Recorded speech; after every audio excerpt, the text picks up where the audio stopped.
Good afternoon, everyone. I would like to call this meeting to order.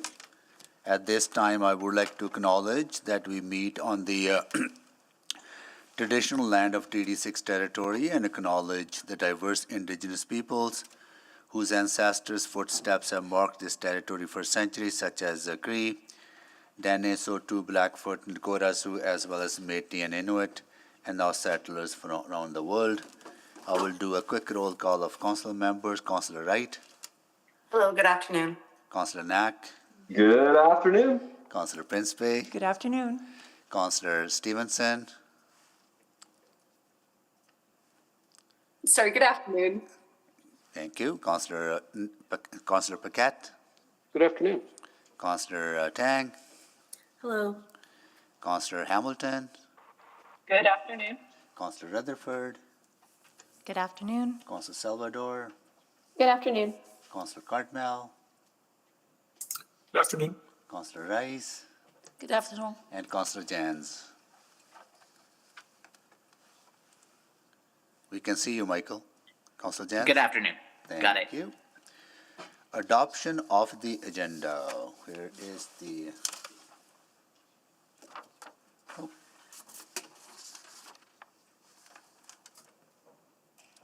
There's no changes, just option, Correct, it's as presented. as presented. I'll Sorry. move that the April 20th, 2022 City Council public hearing agenda be adopted. Thank you, Councillor Hamilton, seconded by Councillor Rice. Any questions on the adoption of the agenda? Seeing none, please vote.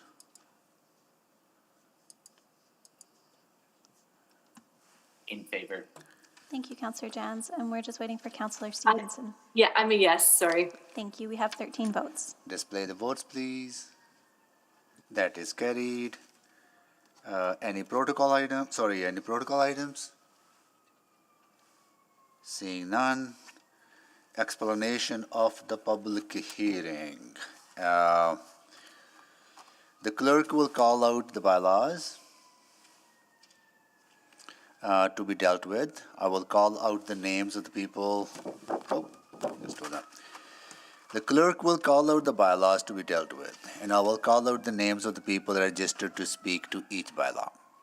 Next, council members will select the bylaws that they wish to discuss and vote on any bylaws that have not been selected for discussion. Council will then deal with each of the bylaws that were selected for discussion and debate. For each item, administration will first provide an overview of the bylaw. Members of the public who have registered to speak will then be invited to make their presentations. Those in favor will speak first in panel, followed by those opposed in panels. Each person will have 5 minutes to make comments. The clerk will run the official timer in council chamber. The timer lights on the podiums will be green for the first 4 minutes, then turn yellow when there is 1 minute remaining, and flash red when the 5 minutes are up. If you're participating virtually, you may wish to use a timer of your own. When everyone in your panel has had the chance to present, members of council may ask questions of you or other panel members.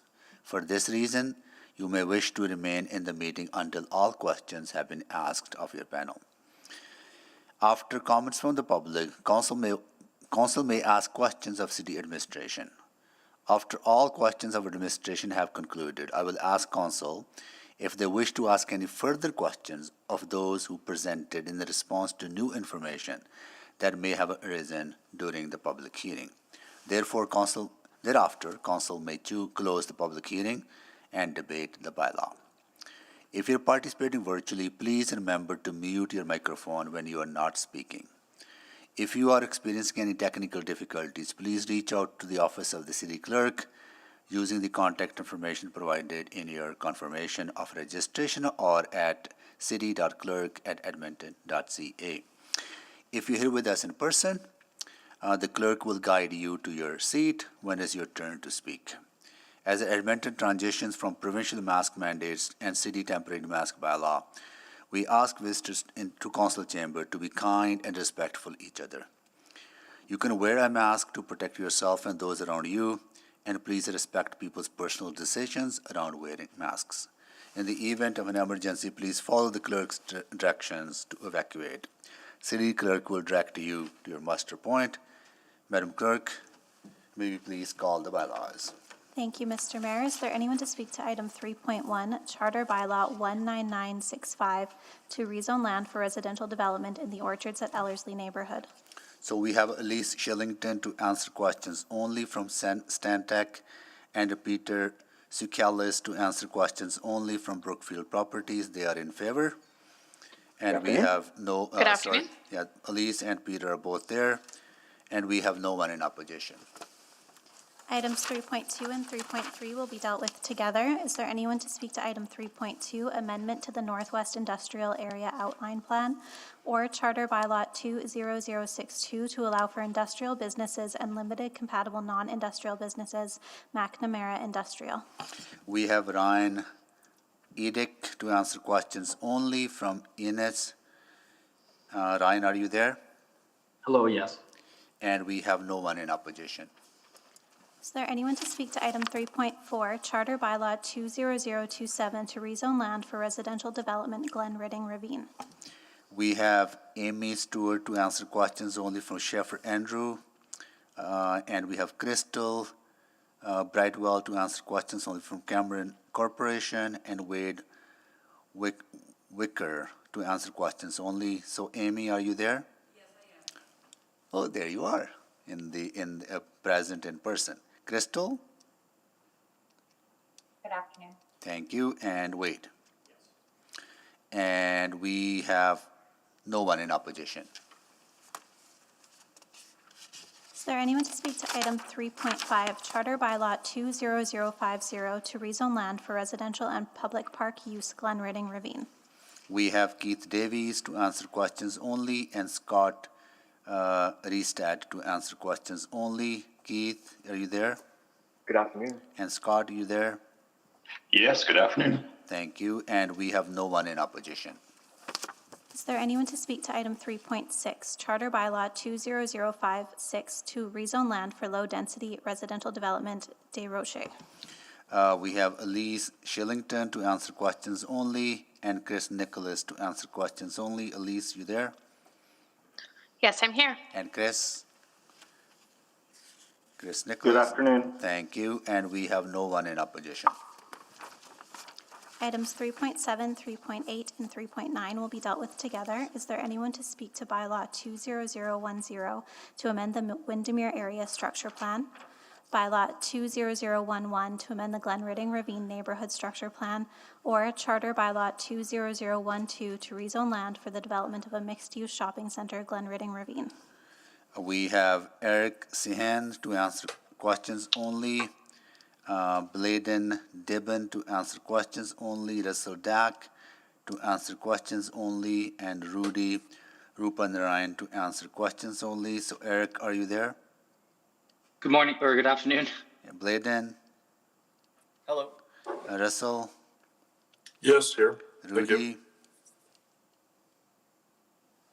Rudy, are you there? We'll call you out again if once we come to this bylaw, if it's selected, and we have no one in opposition. Items 3.10, 3.11, and 3.12 will be dealt with together. Is there anyone to speak to Bylaw 20042, Amendment to the Grange Area Structure Plan, Bylaw 20043, Amendment to the Hamptons Neighborhood Structure Plan, or Charter Bylaw 20044 to allow for low-intensity commercial office and personal service uses, the Hamptons? We have Heather Chisholm to answer questions only. Heather, are you there? Yes, good afternoon. Thank you, and we have no one in opposition. Is there anyone to speak to item 3.13, Charter Bylaw 20066 to amend the Lake District and Pilot Sound catchments within Bylaw 14380, arterial roads for development? Well, we have no one in favor, and we have no one in opposition. Is there anyone to speak to item 3.14, Charter Bylaw 20055 to rezone commercial land in the Collingwood South neighborhood? We have Stephen Yu. Hello. Stephen, are you here to make a presentation or questions only? Questions only. Questions only, and we have no one in opposition. Is there anyone to speak to item 3.15, Bylaw 20057, to close a portion of road Killarney? We have Jen Rutledge to answer questions only. Jen, are you there? From City. I am. Good afternoon. Thank you, and we have no one in opposition. Items 3.16 and 3.17 will be dealt with together. Is there anyone to speak to Bylaw 20063, Amendment to the Cloverdale Area Redevelopment Plan, or Charter Bylaw 20064 to allow for low-rise multi-unit housing Cloverdale? We have Ian Morgan to answer questions only. Ian, are you there? I am, Your Worship. Thank you. Thank you, and we have no one in opposition. Is there anyone to speak to item 3.18, Charter Bylaw 20067 to allow for a high-rise residential building on a mixed-use podium, Oliver? We have Marcelo Figuera and Robert Horvath and Derek Fleming. Seems like they're all to make a presentation or questions only. I'll ask individually, but Marcelo, are you there? Yes, Mr. Mayor, good afternoon. We're happy to change it to only respond to questions if select for debate. Okay, got it. All of you, Robert, are you there? Yes, I'm here. Hello. Two questions only, right? Yes, I'll defer to Marcelo's comments. Yes. Okay, Derek, are you there? Yes, I'm here. Good afternoon. And two questions only as well. We have no one in opposition. Items 3.19 and 3.20 will be dealt with together. Is there anyone to speak to Bylaw 19859, Amendment to the Capital City Downtown Plan, or Charter Bylaw 19860 to allow for a high-rise mixed-use tower that incorporates and historically designates two facades of the existing Horn and Pitfield building downtown? Okay, we have Sylvia Summers. Sylvia, are you here? Are you questions only or presentation? If selected, I have a presentation. If selected, okay, got it. Damir Balazeka. Good afternoon. I'm available also to present if selected. Thank you. And Candace Hills to answer questions only. Candace, Good are you afternoon. there? Thank you. And we have no one in opposition.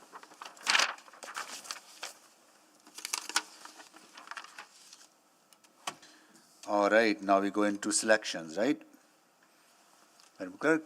All right, so council members, bylaws to be selected for this debate. Just give me 1 second, I'll just, here we go. Councilor Salvador, Thank you, Mr. Mayor. I'd like to select 3.7, 3.8, 3.9, which are all to be dealt with together, 3.7, As well. 3.8, 3.9, okay. as well as 3.16 and 3.17, which again are to be dealt with together. 3.16, 3.17. Okay, That's Councilor Rutherford, I'd just like to select 3.2 and I guess by default 3.3, just for a quick question. Yep, that's it. 3.2,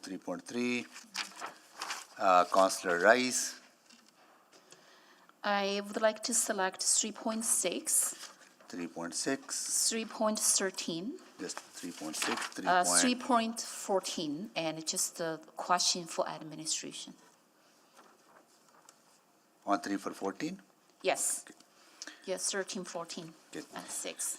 Good. Councilor Wright, I'd like to select 3.19 and 3.20 together. 3.19, 3.20. Thank you, Councilor Wright. Thank you. Madam Clerk, can you, we need to move the rest of the bylaws, right? Yes, Not please. approved. Councilor Cartmel, Thank you, Mayor Sohi. I will move closure of the public hearing on items 3.1, 3.4, 3.5, 3.10, 3.11, and 3.12, 3.15, and 3.18. thank you. We need a seconder. Second? Second by Councilor Rice. Any questions? Seeing none, please vote.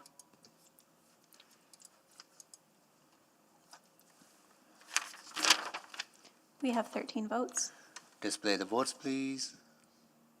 That is carried. Mayor Sohi, I'll move first reading of items 3.1, 3.4, 3.5, 3.10, 3.11, 3.12, 3.15, and 3.18. Thank you. Seconded by Councillor Rice. Second. Thank you, Councillor Rice. Please vote.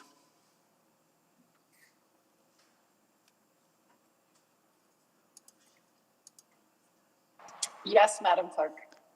Thank you, Councillor Hamilton, and just confirming we are voting on first reading, even though it is displayed incorrectly. We have 13 votes. Thank you. Please display the votes. That is carried. Mayor Sohi, I'll move second reading of 3.1, 3.4, 3.5, 3.10, 3.11, 3.12, 3.15, 3.18. Second. Second by Councillor Rice. Please vote.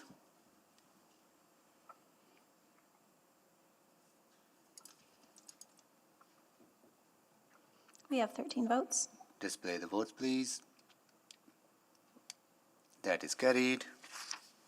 Mayor Sohi, I'll move consideration of third reading of items 3.1, 3.4, 3.5, 3.10, 3.11, 3.12, 3.15, and 3.18. Second. Second by Councillor Rice. Consideration for third reading. Please vote.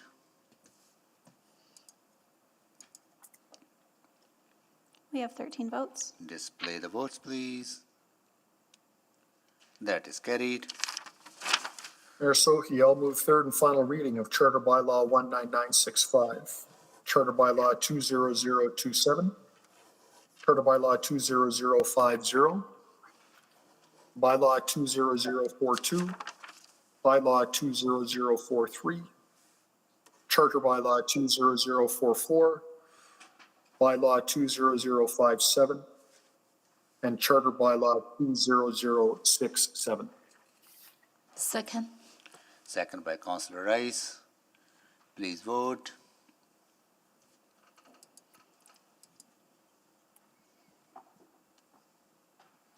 We have 13 votes. Display the votes, please.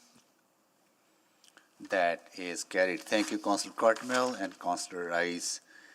We are going to go into our next first item now then, Madam Clerk, which is amendment to Northwest Industrial Area and 3.2 and the Charter Bylaw 2006 to be dealt together, okay? Correct. That's right. All right.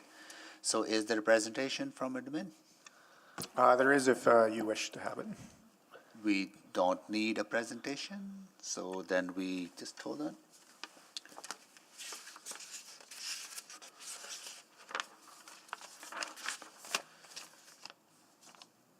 Okay, and we have a member of public or proponent in for questions only. So, Councillor Rutherford, you want to go? You got, okay, you have so no questions to the to the proponent and questions to admin. Okay, you can go ahead. Perfect. Thank you so much. Appreciate it. I just was a bit curious about the EPCOR assessment and then the fire. I wasn't sure, I'd never heard of this infill fire protection assessment and sort of the difference. So we're basically saying that they need to add another fire hydrant because they're set too far apart, but there's maybe this that allows them not to do that. I was curious about that. Correct. Thanks, Councillor. So the Infill Fire Protection Survey, or the IFPA, it is a mechanism that we can employ to allow us to move the file on from a rezoning to a development permit to ensure there's adequate fire protection. So at the rezoning, we approve a slate of uses, not knowing exactly which one, and each one of the uses can have different fire protection needs. So it's a way of deferring that requirement to development permit stage. So when they do build that use, or if they do build that use, then those higher requirements are kicked in. Okay, and then I know we received a memo on this, but I'm a little bit fuzzy. So then who pays for that additional fire hydrant if one is required? If one is required, the applicant or the developer would pay for it. Okay, so that's great process. So just so I'm understanding, I'm just going to reiterate that at the zoning stage, we maybe know kind of the generalized uses, but once we get more detail about the business use itself, that's when we really know what kind of fire hazard it potentially poses.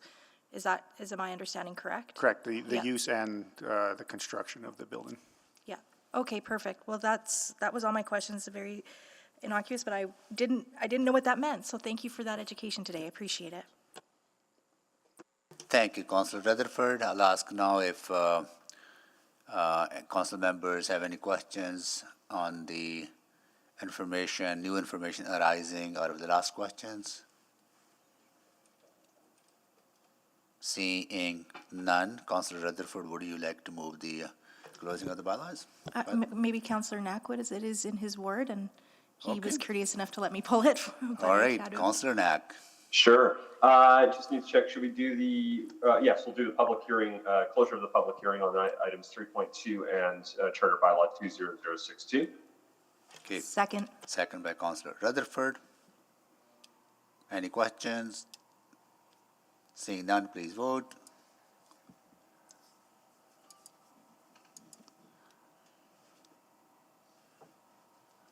Just looking for Councillor Jones's vote.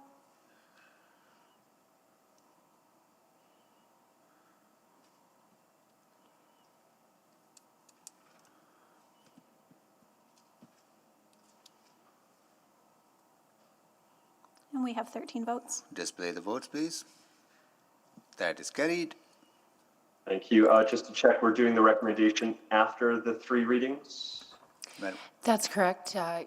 Councillor, if you could deal with the bylaw first and then the recommendation, please and thank you. Then I will happily move first reading of Charter Bylaw 20062. Second. Second by Councillor Rutherford. Any questions? Anyone to speak? Seeing none, please vote.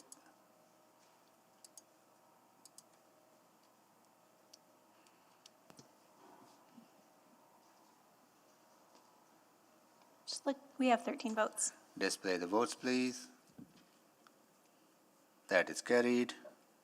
I'll move second reading of Charter Bylaw 20062. Second. Second by Councillor Rutherford. Any questions? Please vote.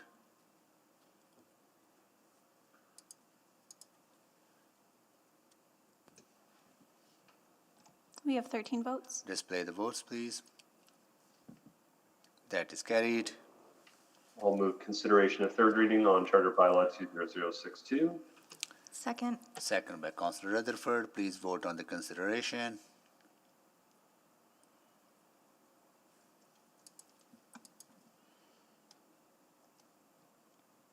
We have 13 votes. Display the votes, please.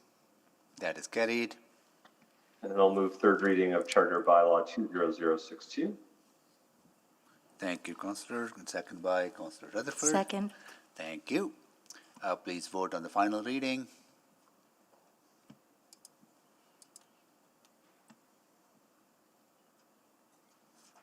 We have 13 votes. Display the votes, please. That is carried. And I'll move the recommendation from item 3.2. Second. Second by Councillor Rutherford. Any questions on the recommendations or speaking to recommendations? Seeing none, please vote.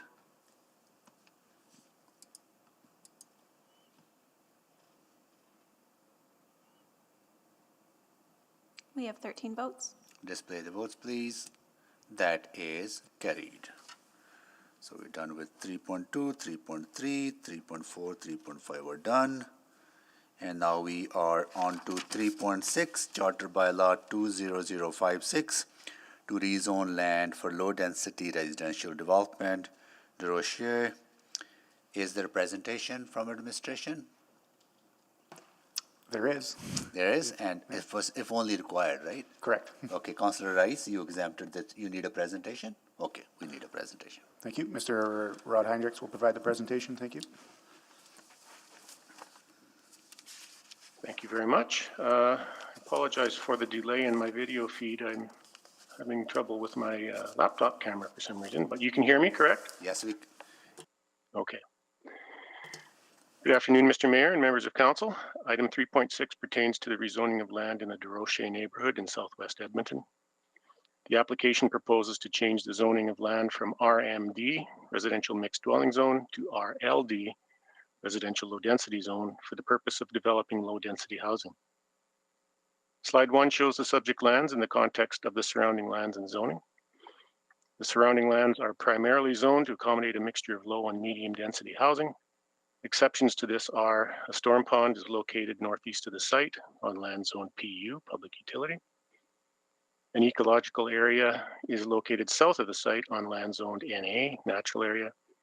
And an undeveloped commercial site is located immediately southwest of the site on land zone CSC, shopping center.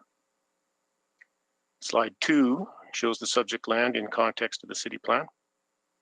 The map on the left illustrates that the site is located within what will eventually be the Southwest District Plan. And the map on the right shows that the site is designated to accommodate future growth toward a population threshold of 1.25 million people. Slide 3 shows the subject site in the context of the Neighborhood Area Structure Plan. From this, we can see that the subject site is located along the northwestern edge of the neighborhood and is planned to accommodate low-density housing. The proposed zone will comply with the Deroche neighborhood plan. With regard to public engagement, notifications were sent to 92 surrounding landowners and the affected community leagues. No responses were received and an open house was not held. Next slide, please. Administration recommends that council approve this bylaw as it complies with the neighborhood plan and is an appropriate use of land at this location. This concludes my presentation. thank you so much for your presentation. Now I will go to members of the public, or they're only for questions only, but Councillor Rice, do you have questions to the members of the public? No. Just to administration? Yeah, okay, that's well, good. just. I only have a question for administration. Okay, Very then quick. we'll go to administration. Go ahead. Just by looking at the reports and for technical review, I do have one question regarding the future bus stop. And specifically, this neighborhood is under my ward. And then I heard many people talk about the public transit concerns. I just want any new development project or any subject sites, and we developed for the residential, and we ensure that public transit is convenient, is accessible, and for the community.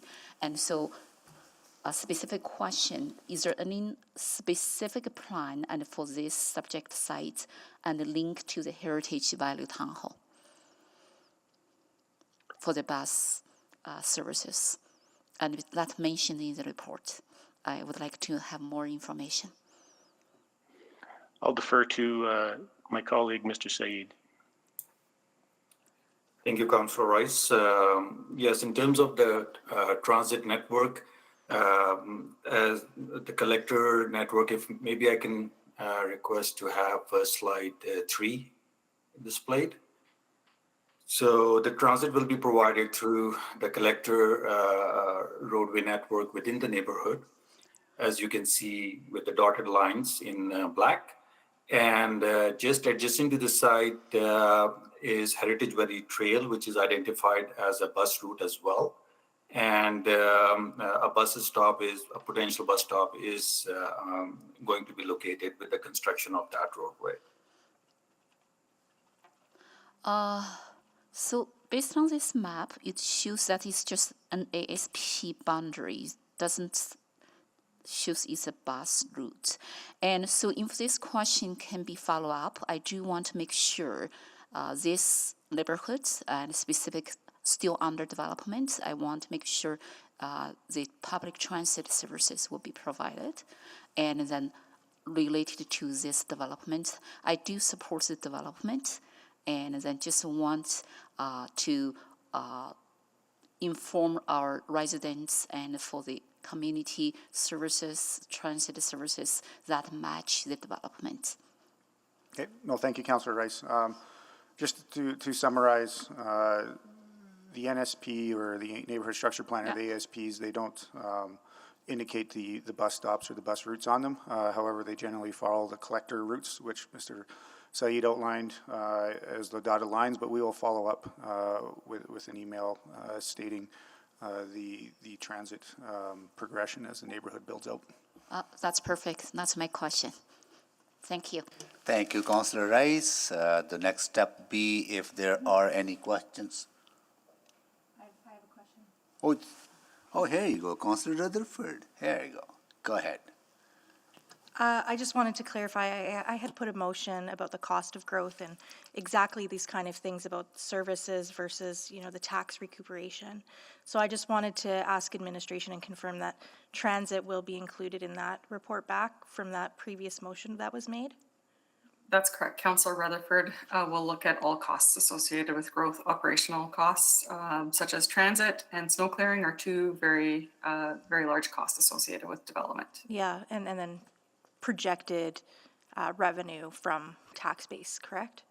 Absolutely. We'll look at both sides of that equation in terms of revenue and expenses associated with development. I also think it's important to look at, as we look at the things like that, the city's affordability overall, our economic development opportunities, our ability to attract and retain people to Edmonton. So it's a really complex equation that we want to be able to give you some more data to help with your decision making on. Yeah, no, I appreciate that, absolutely. And because I know in the report it did say, transit if funding were to be made available. So is my understanding correct that for some of the newer developments, that's part of the request that comes back as the 4-year budget cycle? A request for any sort of extensions of transit lines into built-out neighborhoods or building out neighborhoods? You will see that as part of the next budget cycle. You'll also see things like the requirements for a new garage, because as the network expands, we also need to make sure that we've got the infrastructure that supports that expansion as well. The capital. Okay, perfect. No, I appreciate that. So it's really dependent on us as council in terms of where we prioritize our 4-year budget cycle. That's correct. Okay, thank you. Appreciate it. Thank you, Councillor Rutherford. Councillor Rice, can you take the chair, please? Chair is taken. Yeah, Councillor Rutherford's inquiries prompted me to ask my question again that I asked at, I think, a couple of meetings in the past, which is that I remember in the past years, developers used to fund some of the initial transit service for up to 2 years before ETS will come in and start taking over their service with taxpayers funded service. So why would we not has consideration given in this case to be ask the developer to fund transit service? Mr. Mayor, if I may, ridership in the past didn't warrant that bus service, so we couldn't sustain it when we were funding it after the developers had finished their 2-year funding. So with the bus network redesign, now the bus fleet is fully utilized, and we're also implementing the on-demand services where it's warranted. Okay, so on-demand service, can that be funded by developers as well? I would have to follow up on that. Okay, please do. Mr. Mayor, I'm pretty sure it can't at this time, but that's something we can take back to our colleagues in transit, and I'm sure they'd be happy to work with the development community on how we look at funding service into new neighborhoods, and I can follow up with council if we need direction via a motion. Probably the right report to have that discussion out would be at the growth management report, which is coming in Q3 to Urban Planning Committee. Okay, got it. And from a question to legal, is it okay for me to ask questions if this, because the developments that we approve should align with the city plan, right? And city plan talks about shift mode from single occupancy vehicle 50% to sustainable modes of transportation. So this will be appropriate question to ask here, that if this development and the introduction of early transit into this development will help us achieve city goals. Yeah, Mr. Mayor, transit, the different modes of transit, the timing of transit, all of those are relevant questions in relation to a land use application. Okay, so my question is that if we introduce transit earlier on and people become accustomed to it, does that allow us to shift the mode of people, how people move around? Early transit does help with that shift. Okay, good. All right. Thank you so much. I look forward to that report when it comes to us. Okay, and I'll take the chair back. Chair back to you, Mr. Mayor. Thank you so much. So now I go to council members again, if they have any questions to administration arising out of the new information.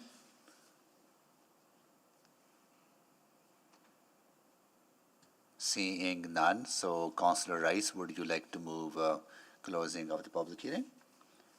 Go ahead.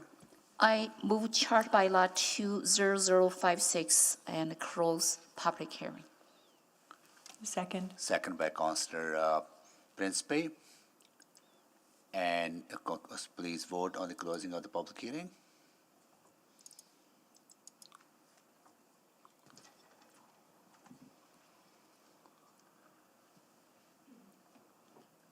We have 13 votes.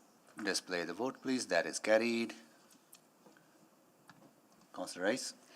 I move the chart bylaw 20056 for the first reading. Second. Thank you, Councillor Principe. First reading moved. Any questions? Anyone to speak? Seeing none, please vote.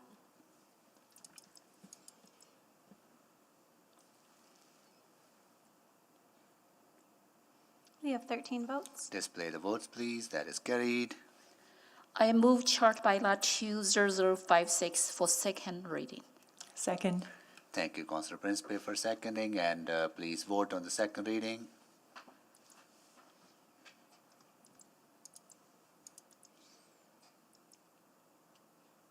We have 13 votes. Display the votes, please. That is carried. I move chart bylaw 20056 be considered for third reading. Second. Thank you, Councillor Principe. Consideration for third reading, please vote.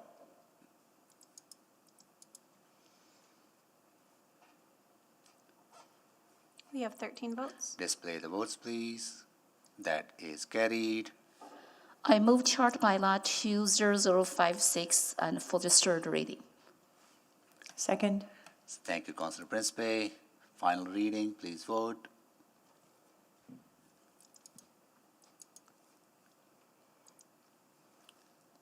We have 13 votes. Display the votes, please. That is carried. Thank you, Councillor Rice and Councillor Principe. All right, so we are done with that. The next three bylaws are to be dealt together. Bylaw 20010, 20011, and Charter Bylaw 20012. They were exempted by Councillor Salvador. And want to know if there is a presentation or a presentation is required, Councillor Salvador? I don't need a presentation, just questions, but if there's a desire from anyone else. Yeah, anyone need a presentation on these bylaws? Let me see. I don't see any asks for that, so we'll go to questions. Public first. Let me actually get to that bylaw first. Here we go. And the members of public are to answer questions only. So any questions to members of the public, Councillor Salvador? You exempted this, or then I'll go to Councillor Stevenson if she has questions. Have a few questions and then potentially a few for administration as well.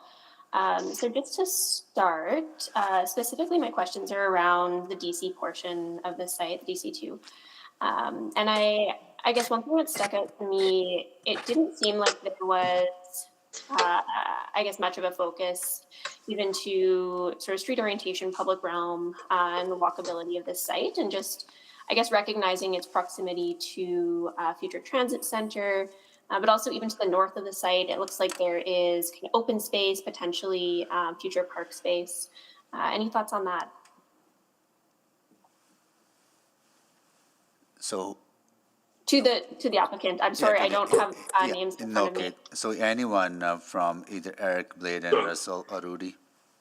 Russell, it's Russell Doak here from Rowhit, if I can speak. Thank you for the question. In terms of walkability, focus through, the western port of the site is developed as more traditional commercial grocery anchored through. As you move through the eastern portion of the site, there is actually two pedestrian sort of roadways that move through. The residential part to the south, then the commercial to the north, and they are connected through by walkway pedestrian orientation. At the north, it's also an east-west flow of pedestrian orientation through the site along sort of like a walkable main street with sort of like Main Street parking there. So the alignment that is proposed for development has those corridors. And then in terms of sort of an amenity and a character to it, what's planned is for the residential area to the adjacent to the north of it is sort of a courtyard plaza area that creates both an amenity and an interface between the residential and the commercial portion. So that's what's intended there. I do have a short couple sets of slides where I can show just a little bit of an image that creates of what that plaza space would look like. Okay, yeah, I guess I didn't necessarily gather that from the DC itself, but I appreciate your answer there. And I guess the other question I had is just around parking as well. I didn't really notice any sort of cap or limitation on the number of parking surface parking stalls. So on the east portion of the site, on the west portion of the site, you're correct. It is more traditional with the grocery anchor with the field of parking in front. On the east portion of the site, we've actually contemplated a couple of mixed use retail and sort of office above buildings that use underground parking. And then as well, the residential portion is using underground parking. So there's a parking field in front of the residential, but then underground parking as well. So approximately 50% of the parking stalls on our concept right now would be moved to an underground. And certainly one of the aspects of using a DC is matters like the floor area ratio. If I use a traditional commercial, they give me an FAR of something like 1. So you end up with parking on the surface because there's only so much building you can build. By going with a direct control and a higher FAR, I am actually looking at moving, intensifying the development of the site, which requires the parking to move underground in some portion. Okay. And then I'm just trying to envision the, I guess, north side of the site and what that interface is going to look like, recognizing again there's that future potential for park space. Potentially, I think it was even potential for district school. Can you just walk me through what that interface would look like and feel like? And I guess, again, what that pedestrian orientation would be to facilitate sort of safe and active modes on that side of the site? Yeah. So on the north side, we're dealing with a large-scale arterial road along the north with limited access points. So we have the primary access on the north side of the site that comes in. Then our other access points are located on the east side of the site to come into the site. So the north limit of the direct control area is envisioned to be retail that is oriented internal to the site rather than street-oriented out along the arterial. Because of the size of the arterial, the turning lane movements and things, it's really not encouraging the pedestrian activity directly on the arterial road. Is actually encouraging the pedestrian to come down into the commercial site, and the pedestrian orientation is within the commercial site itself with an east-west walkthrough. Across the way is intended to be 2 high schools and a rec center. And what we're trying to do is encourage that people would in fact be coming to the intersection points for crossing the street, and that we wouldn't be encouraging people to do direct walkways across the arterial road. So definitely the points of access are focused at controlled pedestrian access points along the arterial road rather than just encouraging potential random movements across the road. Okay, I'm out of time. Thank you. Thank you, Councillor Salvador. Councillor Stevenson? Yes, thanks very much. And I think probably following up from some of Councillor Salvador's questions. So appreciating, well, yeah, there's a few threads there. So you mentioned sort of a Main Street type internal walkway, but as Councillor Salvador mentioned, I don't know that I see that in the provisions of the DC. Has that been included in the regulations? I don't, we talk about sort of pedestrian plaza. We talk about sort of the orientation of the units there. But I don't think necessarily that there's an explicit line about pedestrian orientation. What we do have though is the way the access is controlled to the site, the 2 points of access, the flow through. We will have a strong requirement at the time of DP to move people through and pedestrian through. So those would be items that I'm sure will be reflected at the time of development permit, our key access locations and our key transportation movement through. So certainly whenever we apply for a development application, the pedestrian walkways and movement through the site is always emphasized. And because of the orientation of the site, administration would not let me develop a project regardless of the zoning, even if it's traditional commercial zoning or something, would not have me be able to develop a site that does not take care of the pedestrian movement through the site. Yeah, I appreciate that. And I think, that's something I'll follow up with administration, just because I think that there are sort of those varying levels of pedestrian orientation. And, you also mentioned, having 50% of the parking as underground parking rather than surface parking. But again, I don't know that I saw that as a regulation. No, and it wasn't as a regulation. It's by creating opportunities for these other uses that naturally, with the residential, the parking moves underneath. And certainly if I go to, part of the reason for a DC here is we've anticipated what the commercial demand would be, but the world is changing in regard to commercial and office and the way things function.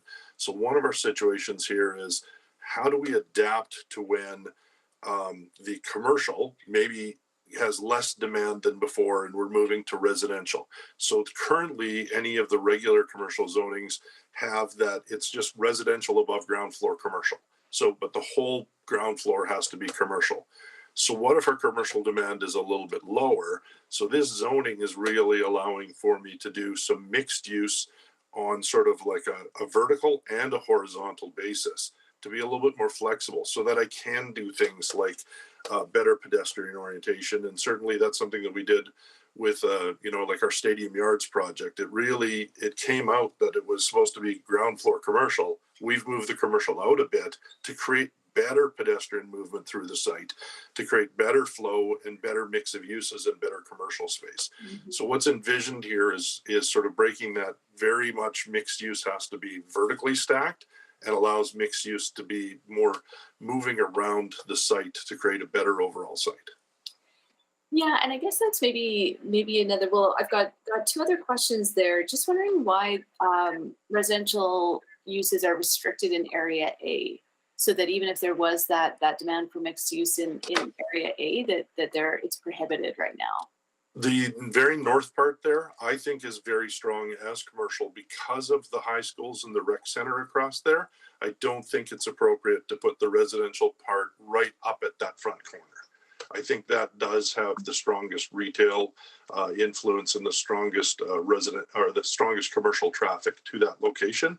So that was considered to be a clear commercial component. The problem there is doing mixed zoning on one site. So that site works out to a single parcel, and trying to split it with two different zonings is a challenge. So it's a DC that highlights that the north is meant to be commercial, and as you transition south, it's more flexible in what it can be. Yeah, no, I appreciate that. And I think that's maybe just what I'm struggling with philosophically is, a direct control zone is really meant to be specific and be directive, whereas there is so much flexibility. It sort of, I'm struggling with the degree of flexibility versus having a site that's subdivided into different standard zones. But I appreciate those responses very much, and I'll follow up with a few more questions of administration. Thank you very much. Thank you, Councillor Stevenson. Councillor Salvador, questions to administration or more questions to? Of administration. To administration, okay. So that concludes questions from council to the proponent, so to the people in favor, and we have no one in opposition, so we'll go to administration next. Councillor Salvador, go ahead. Yeah, thank you so much. So I guess just to follow up on those lines of questioning,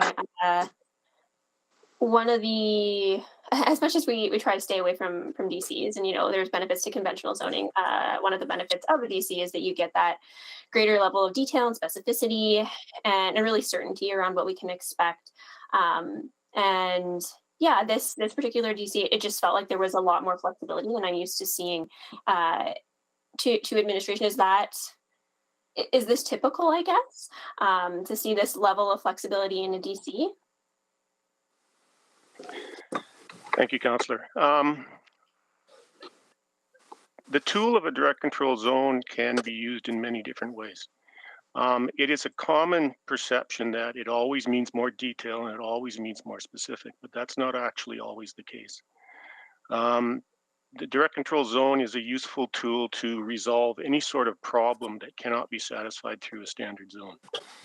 So on one hand, if you're plunking a high-rise tower in a mature neighborhood, that's going to be a design-driven DC that's going to have lots of detail, lots of architectural renderings, and lots of concern about what the project's going to look like and how it's going to fit into that context.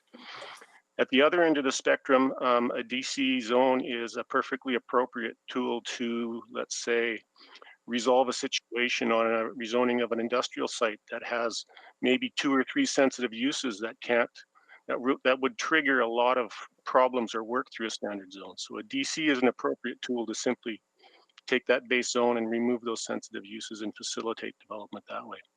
So that's kind of the two extremes of what a DC can be. Somewhere in the middle, and often with greenfield sites like this, there is a desire to have a DC as a flexible tool.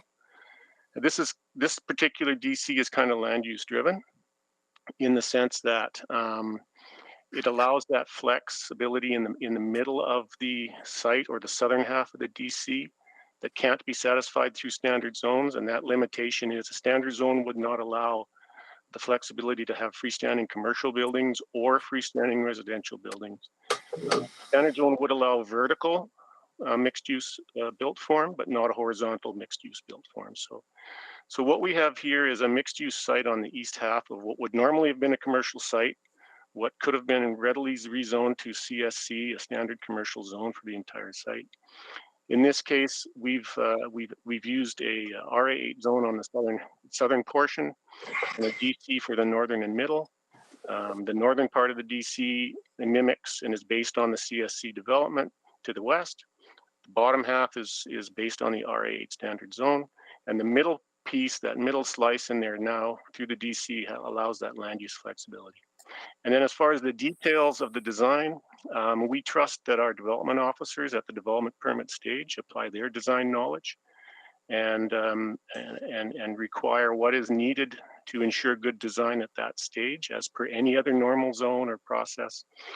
They have the flexibility to do that, even though this is a direct control zone.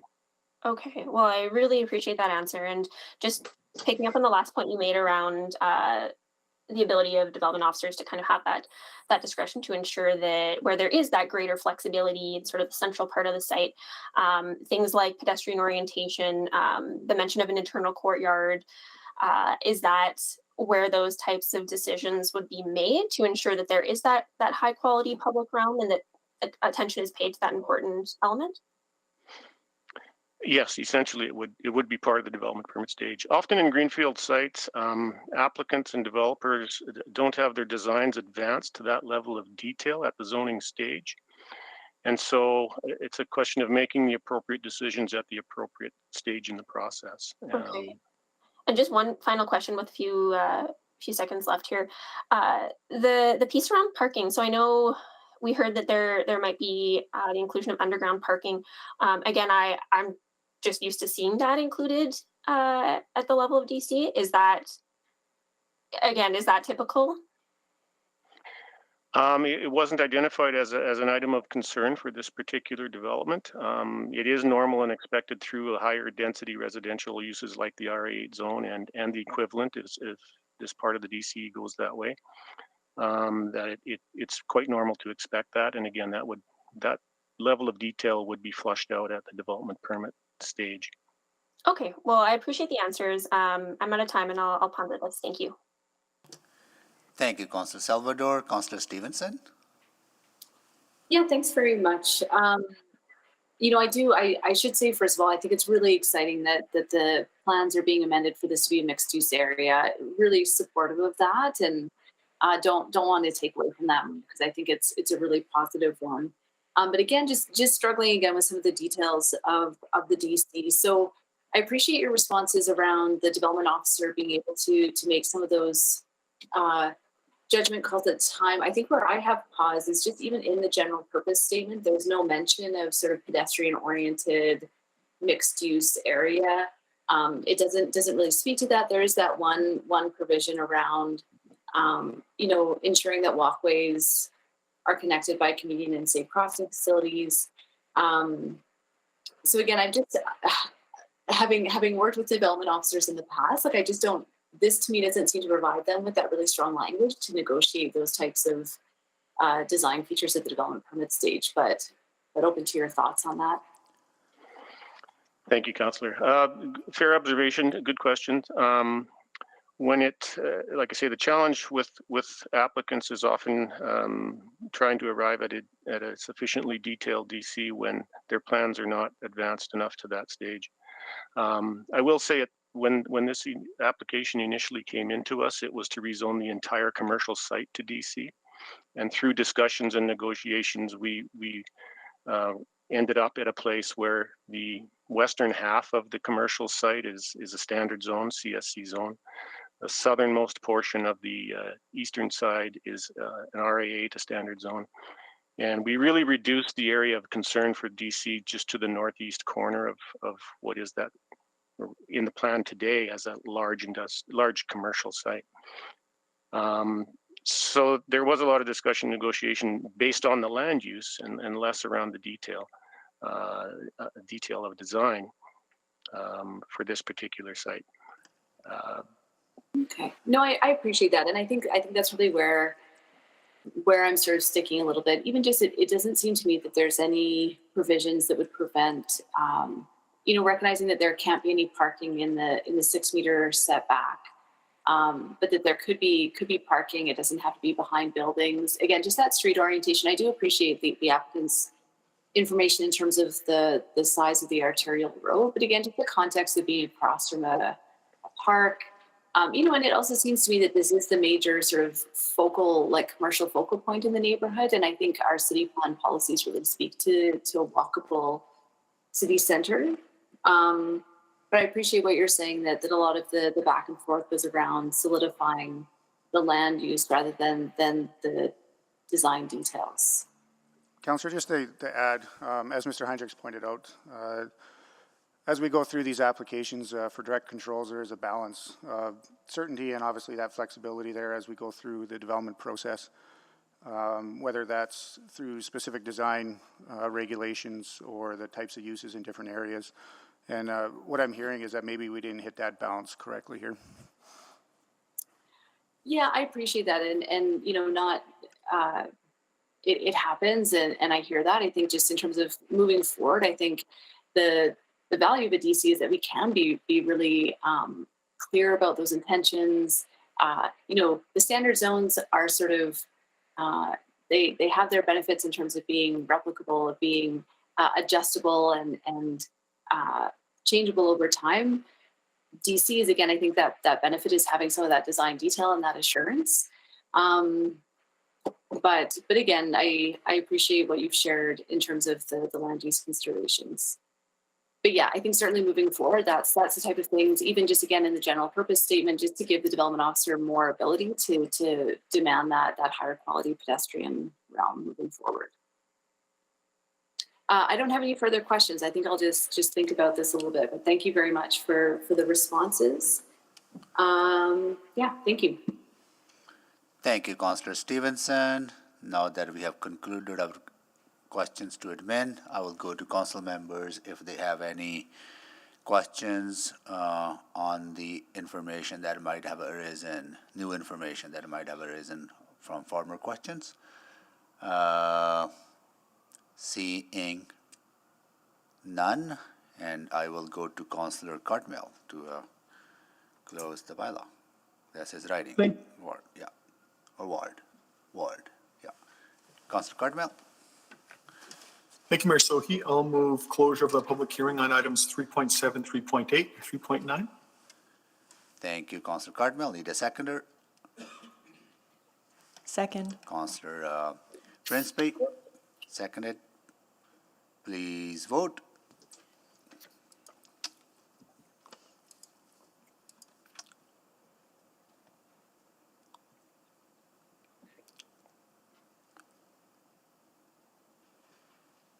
We have 13 votes. Display the votes, please. That is carried. Mayor Sohi, I'll move first reading of items 3.7, 3.8, and 3.9. Second. Thank you, Councillor Princeby. Any questions or anyone to speak? Seeing none, please vote.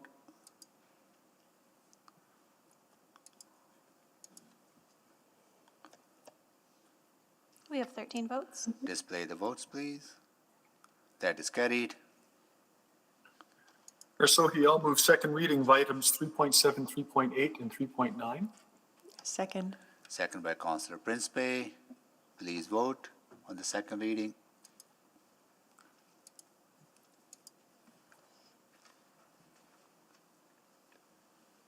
We have 13 votes. Display the votes, please.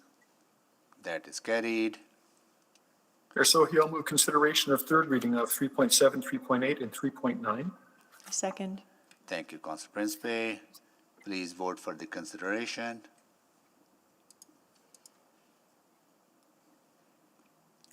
We have 13 votes. Display the votes, please. That is carried. Mayor Sohi, I'll move third and final reading of Bylaw 20010, Bylaw 20011, and Charter Bylaw 20012. Second. Thank you, Councillor Princeby. Please vote on the final readings.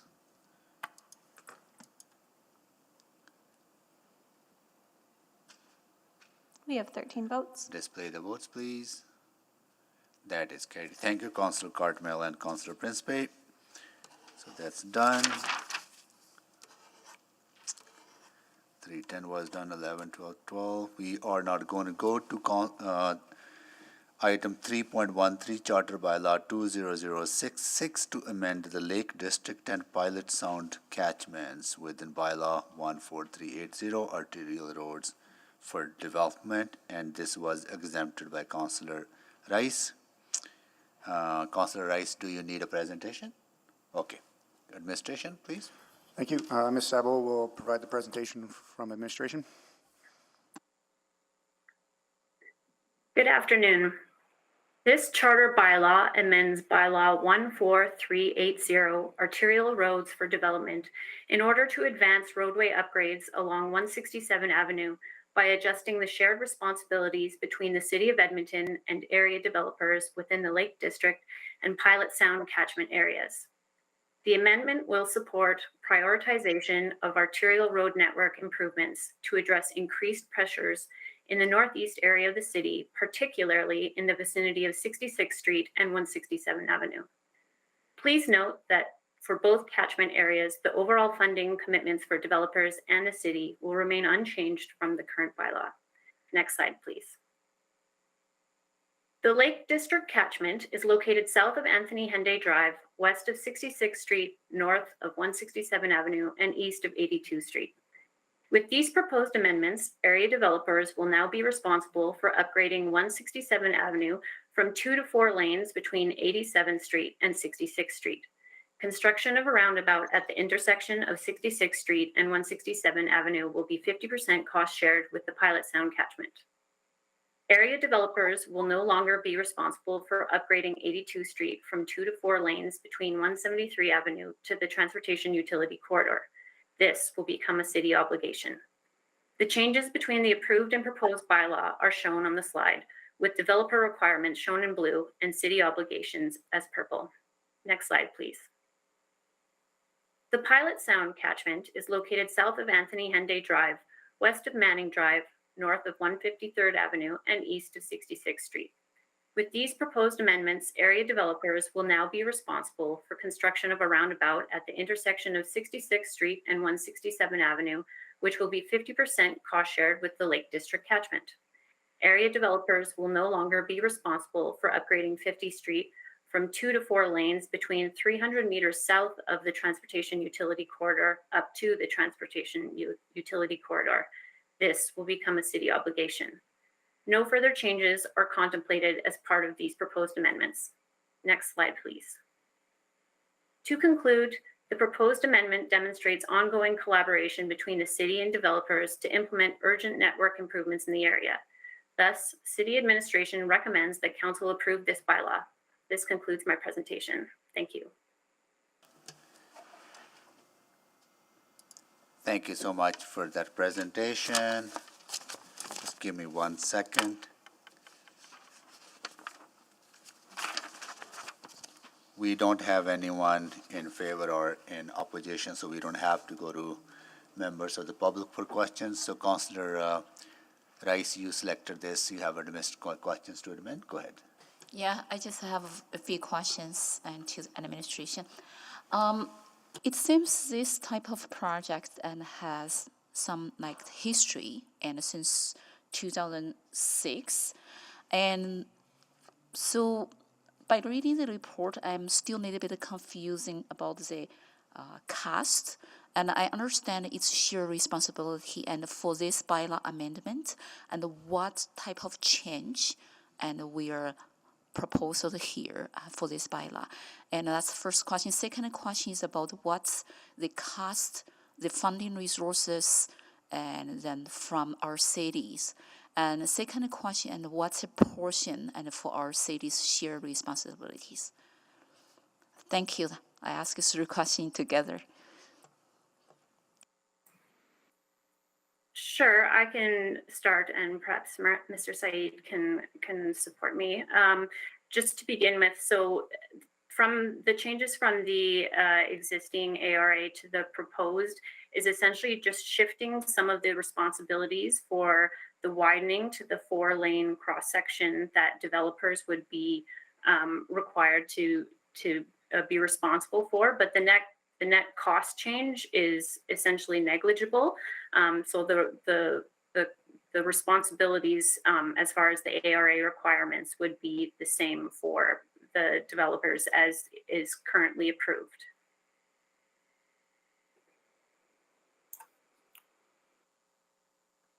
And Councillor Rice, I believe first part of your question was in regards to a little bit of a history of this bylaw that got established back in 2006. So this bylaw basically allows the city to levy developments in order to distribute the cost of arterial among the landowners in the area. So this has evolved over a number of years. Initially, when the bylaw was established, it was 2 lanes obligation for the developers only. But in this case, what we see is the pinch point at 66 and 167, which requires immediate attention. We do have a capital profile that is unfunded for those improvements that are city's obligations. So the idea here is primarily to make the obligation exchanges between the city and the developer to address immediate needs, and then continue with the development and take care of the future needs when appropriate. Thank you for the answer. And why needs change from developer to the city? So what's the reason behind that? So the reason primarily is that the city has no funding available at this time to upgrade the infrastructure. However, the developers in the area have the ability to contribute to the funds as part of their development. So it's all about the timings. We can wait for city funding for another 5 years or so, depends, because that will be weighed against all the priorities across the city. But we see this as a good trade-off in order to keep things moving, support the development at the same time, and address immediate needs for the area. And just note, we have done this kind of amendment in other areas of the city as well. This is not the first time. And we work closely with our development industry and come up with solutions that are amenable to them and work for us as well. And this is one of them. I just want to make sure I'm hearing you correctly. So right now, this change actually is, from what I heard here, is to switch the shared responsibility from city to get the money and from developers to do this development. And because as a city, we don't have that be funded. Is that correct? That's correct.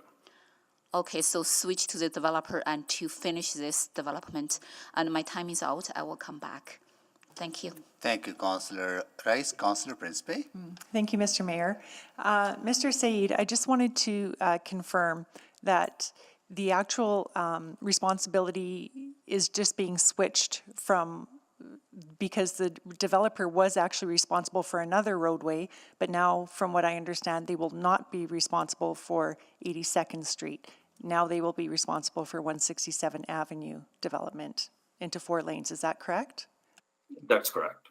Okay, so we're just switching responsibilities. It's not like we're saying the city's not responsible anymore. It's just the developers. It's just, okay.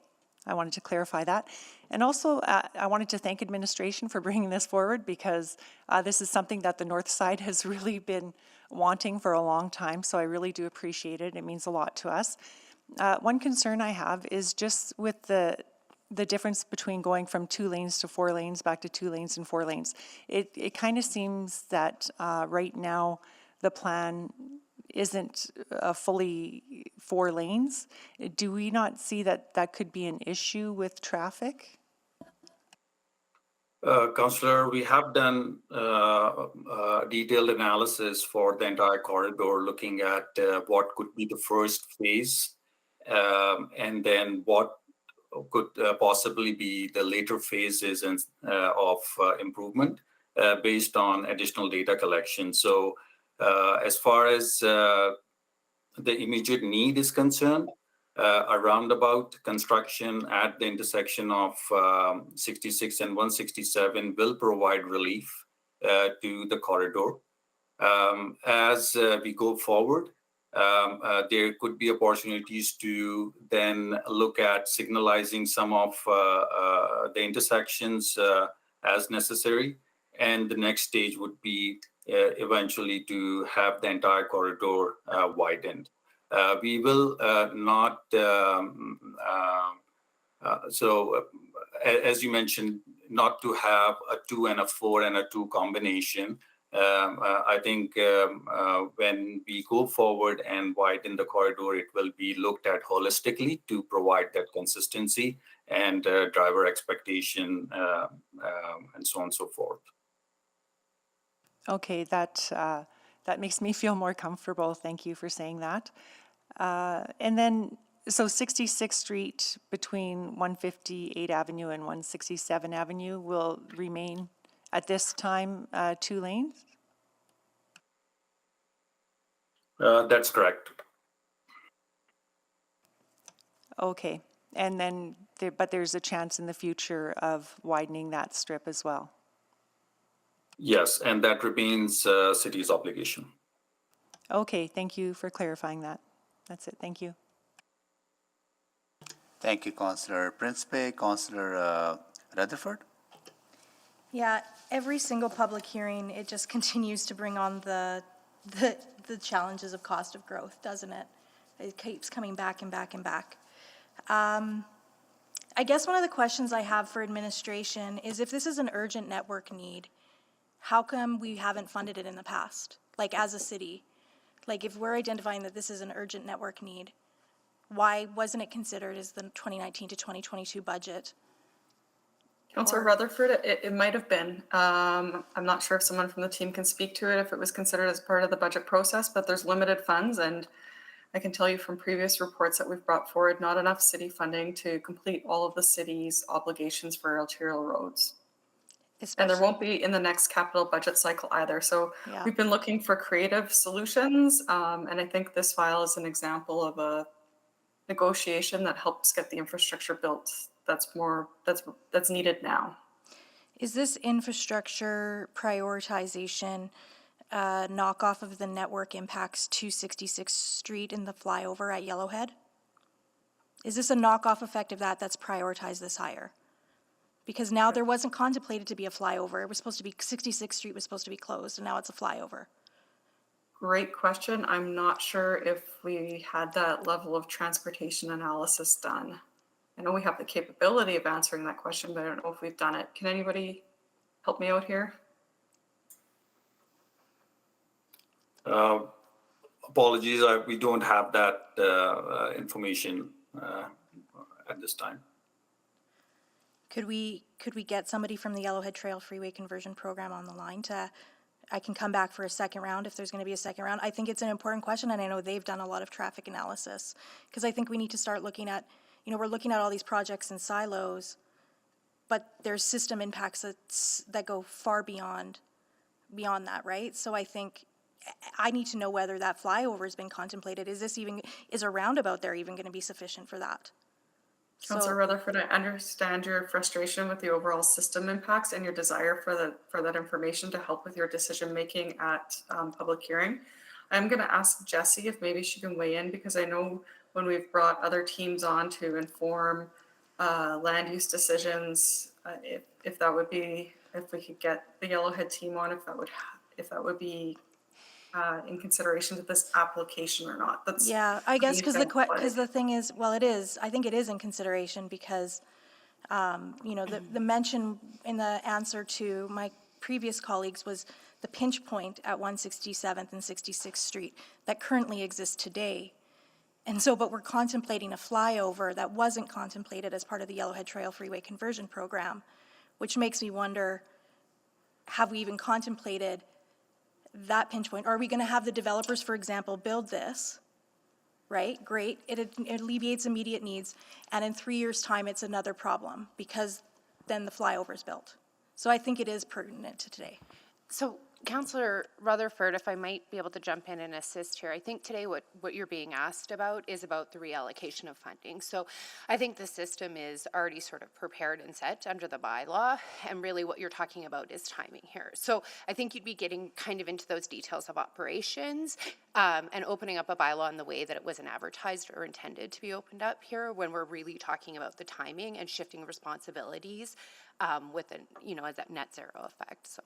Sure. I guess then another question I have around this is, because I don't think it was really clearly answered, is like and somebody like myself, I don't know, what is the cost difference between a roundabout and road widening or those kind of things? Like when we're doing a swap for swap, is it like for like in terms of cost? Yes, that's correct. So the order of magnitude is equal when we're changing obligations through the area bylaw. Okay, that's good to know. And we anticipate that even with inflationary costs. So if we are now taking on 82nd and there's inflationary costs that we know of and contemplated in the next capital budget, that we're thinking about that in terms of the pushback of timing. Not certain on those specifics, but I'd assume it'd be around a net present value. Okay, perfect. Thank you.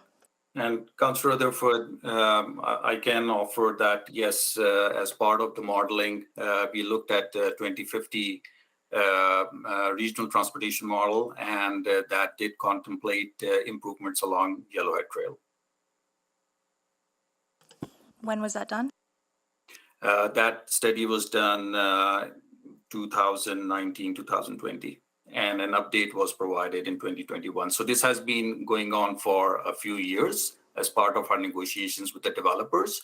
So originally the concept planning work started in 2019, and the latest update that we have is from 2021. Perfect. That eases my concerns. Thank you. Thank you, Councillor Rutherford. Councillor Paquette. Mr. Mayor, I'm just to speak. Okay, thank you, Councillor Paquette. And can you move the second round? No, just hold on. Actually, I have some questions. Councillor Rice, can you take the chair? Chair is taken. Yeah. So if this is just shifting of the responsibility, and developers will upgrade 167th Avenue, but under the original plan, were developers obligated to expand 167 and 66th Street? Because what I'm trying to understand is that the current residents, there's a big, and I hear Councillor, Principe talking about that pinch point on 66 and getting into the Henday and 167, and that's real reality. So current residents expected 66 to be expanded. Was that part of the original deal with developers?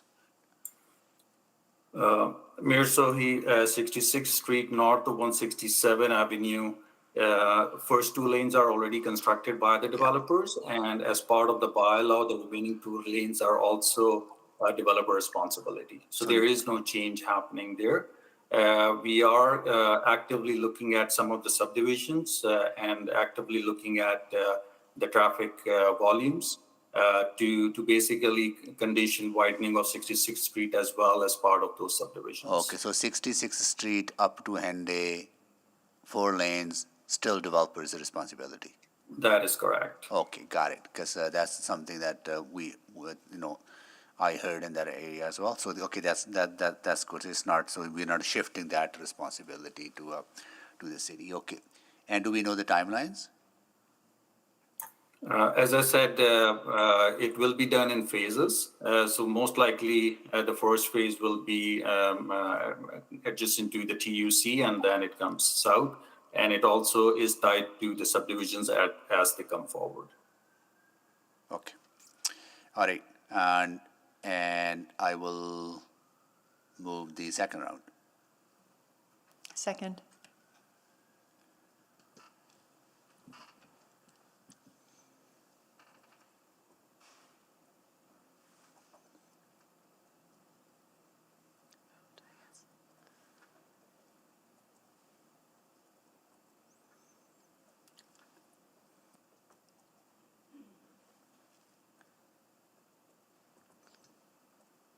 Call the vote.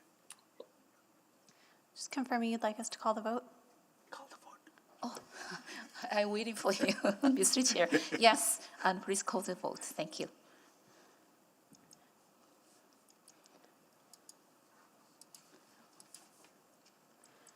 We have 12 votes. That's all? Councillor Hamilton had to step away. Oh, I see. Got So it. we have the appropriate number of votes. Would you like us to display? Yes, please display the votes. That is carried. And return the chair back to. Thank you, Councillor Rice. All right, then I will go to you next. Go ahead, Councillor Rice. I have follow-up questions. So by looking at the changes outlined in the report, and then developers no longer and for the two specific change for the project scope. So what's impact and for that, and from financial perspective, and also from schedule of the project completion perspective? As we mentioned earlier, that the primary goal here was to balance the cost. So it's essentially the transfer of responsibilities, more or less the same order of magnitude of cost that city will be taking for those future upgrades. So essentially, it's the same. There is no additional, I would say, additional cost for the city taking on the new obligations, and at the same time, there is no additional cost for the developer taking on city's obligation, if that helps. Is that correct to say? And then for developers' responsibility, and compared to the original share responsibility agreement and reduce to add additional cost and from city and additional responsibility from city. So as a result, and is there any funding, additional funding requests come back to the 2003 and the 2023 and the 26 budget cycle?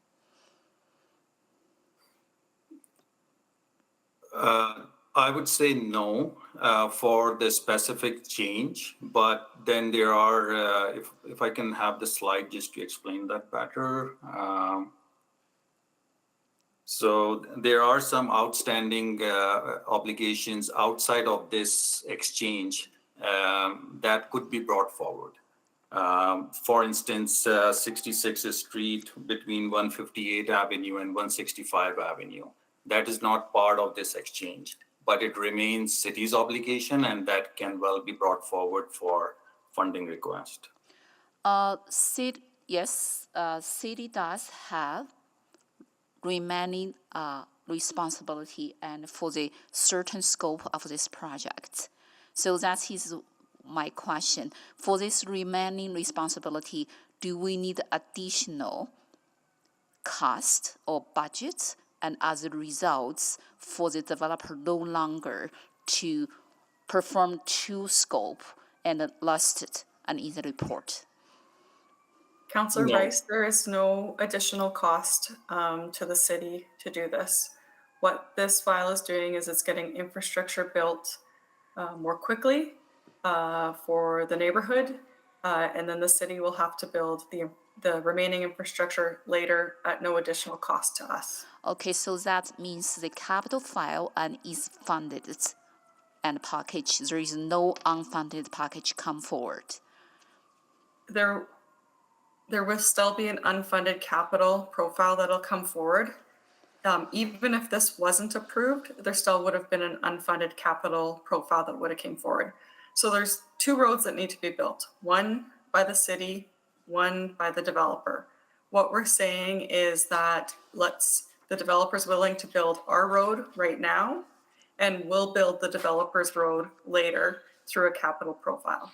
So we're basically swapping when this is built so that we can get the infrastructure built sooner rather than later. Infrastructure that's needed sooner rather than later. Okay, so there is no additional financial implication as an additional cost. There are no additional costs to the city, and there are no additional financial obligations associated with this. It is a swapping of when infrastructure is built. And is that will impact our schedule to be speed up? No, it will not impact the schedule. It's getting infrastructure built more quickly that is needed now. Okay, so will be more quickly.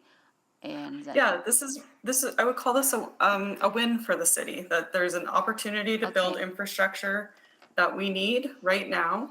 The developer was willing to negotiate with us to build this infrastructure now, and then our obligations will be later in time.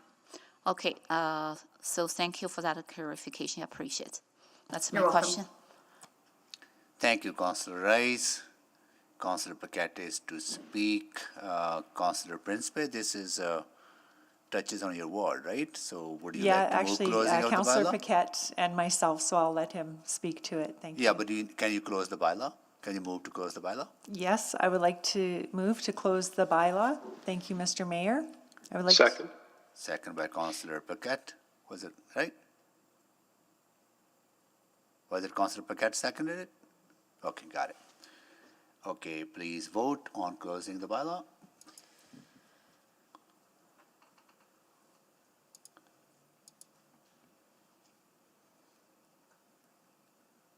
wait. I did ask for new information on this, right, didn't I? I don't believe you did. However, there were no public speakers, so Yeah, there there would were be no no one to public ask speakers. clarifying Yeah, okay. questions to. We're sound, right? We're good. Yes, I think you're free to go, Mr. Okay, Mayor. good. All right. We have our 11 votes. Okay. Display the votes, please. All right, that is carried. Would you like to move the first reading, Councillor Principe? Yes, I would like to move the first reading of Charter Bylaw 20066. Second. Thank you, Councillor Paquette. Anyone to speak? I'll go to Councillor Paquette. Go ahead. Oh, thank you, Mr. Mayor. And, I'll say I was surprised to see this item selected, but I'm not disappointed that it was, because it's quite interesting. This is a section of road that we've been working on for a number of years, and I have to commend administration for working very diligently to come up with what I feel is an elegant solution, something that actually benefits the city. No one is penalized, and it moves this work forward. I also have to commend Councillor Principe for being active and vocal on this stretch of road with me. It's really nice to have a partner to get some resolution here. This is an area that is growing rapidly. More and more homes are being built, and as many councillors may know, this is a unique area in that there's actually very high density for new development. So we're seeing an increased amount of pressure on these roads, especially as 66th intersection. And if you've ever driven this area during rush hour, you can understand that it's incredibly frustrating. And there are a growing number of collisions, unfortunately, happening in the area due to that frustration and that increased demand. And so, again, great thanks to administration for finding this solution. A note for any residents who might be listening, if there's even one, but for any who are listening, this is now a staged approach where we're going to alleviate some of that pressure point immediately at what is becoming a potentially dangerous intersection. So we'll get ahead of that. And then the road widenings will happen after that in a staged approach with the participation of council. Again, this is an area that it's almost at this point the paperwork, because the need is absolutely clear. The solution is fantastic. And at the 4-year budget, we'll get another crack at this. And hopefully, after many, many years, there will be some relief for the residents here. So thank you again, everyone. And thank you, Mr. Mayor. Thank you, Councillor Paquette. See no more speakers. Please vote.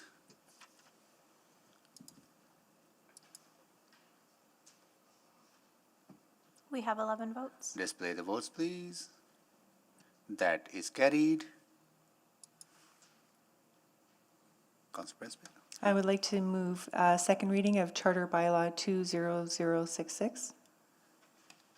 Second by Councillor Paquette, right? That is right. Thank you. Please vote.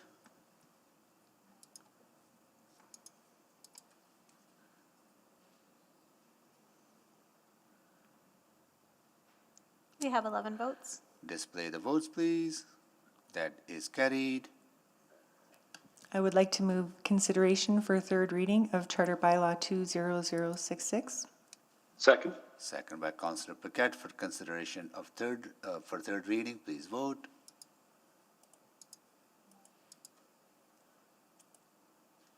We have 11 votes. Display the votes, please. That is carried. I would like to move third and final reading of Charter Bylaw 20066. And that's the second. Thank you, Councillor Paquette. Please vote for the final reading.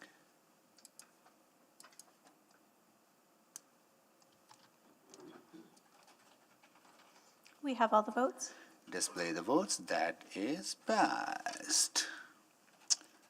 Okay, so we are done with 3.13. Now we are going to go to 3.14, Charter Bylaw 20055, to rezone commercial land in the Collingwood South neighborhood. This was selected by Councillor Rice. Councillor Rice, do you need a presentation? Okay. Is there Administration, please, go ahead. Thank you. Mr. Heinrichs will provide the presentation from administration. Actually, it's Mr. Ford who will be presenting.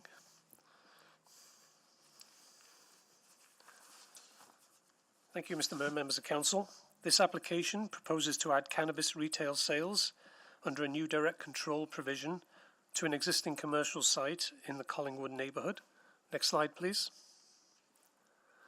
The commercial site is approximately 6.6 hectares in area and is located south of 69th Avenue and east of 178th Street. The Collingwood South neighbourhood is a mature neighbourhood and is fully developed. Next slide, please.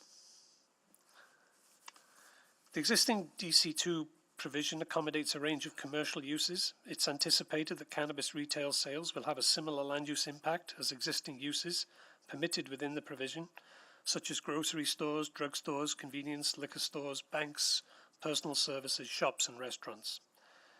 Cannabis retail sales are regulated by special land use provisions under Section 70 of the Zoning Bylaw. Section 70 dictates that cannabis retail sales shall be located with separation distances of 100 metres from other sensitive land uses such as parks, libraries, school sites. Adding cannabis retail sales will meet these locational criteria requirements and will not grant any special exemptions to the separation distances required under this section, as the separation regulations apply to all zones, including the DC2 provision. The proposed rezoning aligns with the city plan by allowing for commercial uses within a district node and along a secondary corridor, and for people to complete their daily needs within the district by walking, biking, or transit. Next slide, please.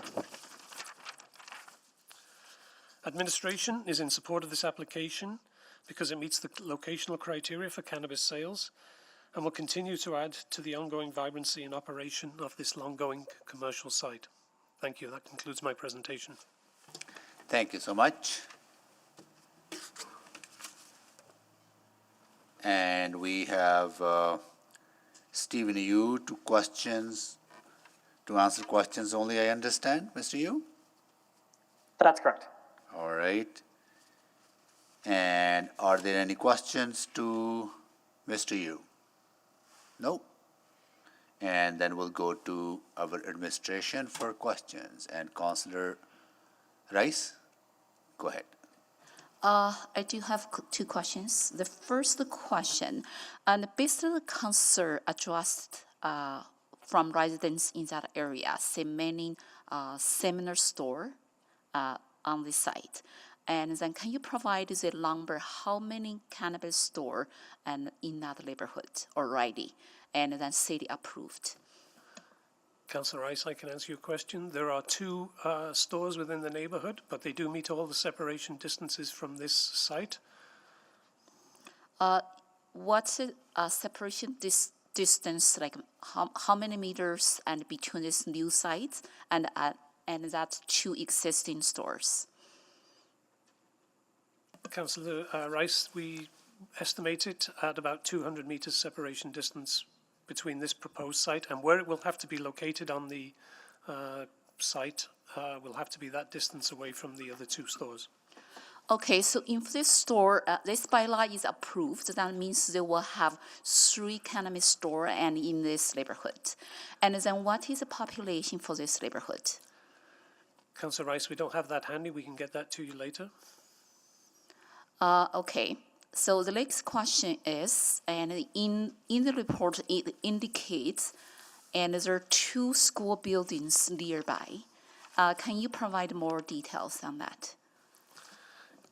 Councillor Rice, there are a number of schools and playing fields situated, as we see in many of these mature neighbourhoods now. They all meet the locational distance away. They're located more central to the neighbourhood. As you can see from this side, this was originally more of a community level shopping centre. and it was geared more to auto-oriented uses when it was initially approved. That's the reason why it was under a direct control. But the more school sites, community sites are more internal to the neighborhood and are subsequently located the correct distance away from this use.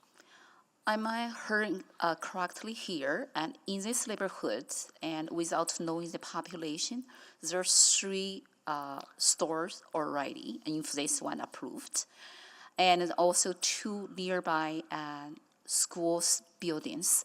For the school buildings, is it elementary school, is it high school, and do you have that information? Councillor Rice, I don't know the area that well myself to know what kind of schools they are. I know there are a variety of schools. I think there's large play fields as well. There's a high school to the north, school, a Catholic high school. And so one is a high school, Correct. and then another one is? Not sure at this moment. But they do meet all the required separation distances from the proposed cannabis retail as outlined in the current zoning by right regulations. Okay, that's my question. Thank you. Thank you, Councillor Rice. Any more questions to admin? I see none. And at this time, I'll ask council members if they have any questions on the new information arising from questions.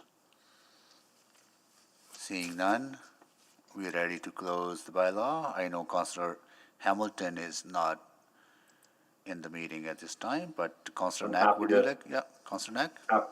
As a fellow West Ender, I will Yes. happily move the closure of the public hearing for item 3.14. Thank you, Councillor Knack. I need a seconder. Second. Councillor Rutherford seconded it. Please vote for closing of the public hearing on this bylaw.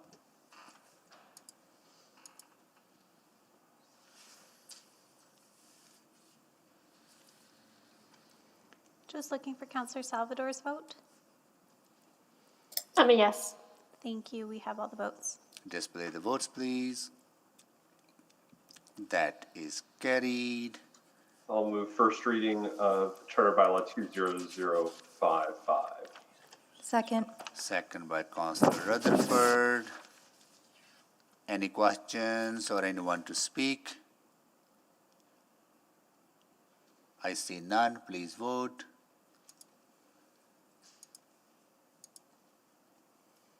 We have all the votes. Display the votes, please. That is carried. I'll move second reading of Charter Bylaw 20055. Second. Second by Councillor Rutherford. Please vote for the second reading.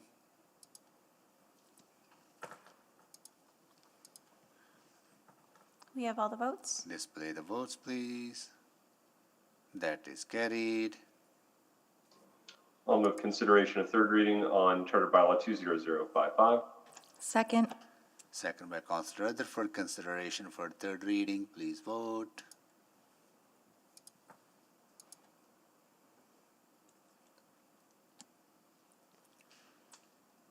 Just looking for Councillor Stevenson's vote. Sorry, I'm a yes. Thank you. We have all the votes. Display the votes, please. That is carried. I'll move third reading of Charter Bylaw 20055. Second. Second by Councillor Rutherford. Please vote for the final reading.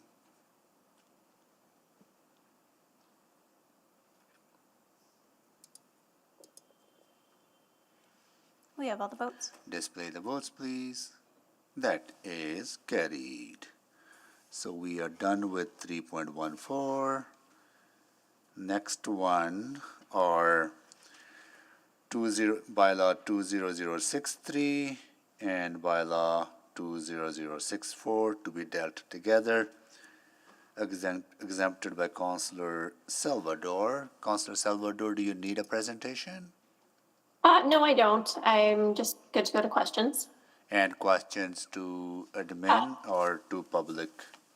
To public first, please. You just give me 1 second then.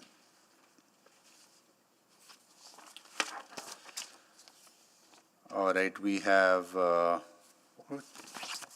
here we go. We have Ian Morgan online to answer questions only, so go ahead, Councillor Salvador. Great, thank you so much. Yeah, so most of my questions just sort of revolve around the lack of commercial opportunities in Cloverdale. I know that's been brought up by residents. They are just looking for sort of that third place opportunities to have some ground oriented retail and commercial in the neighborhood. And I know with this switch or potential switch from CNC to RA7 that with RA7 commercial would be an option, but not necessarily required. So I guess I'm just looking for a little more information from the applicant around if there is an intention to include commercial, or if the intention of this rezoning is to move away from the requirement of having commercial on the main with CNC. Councillor, the options are still on the table. We're at the very early stages of the project at the moment.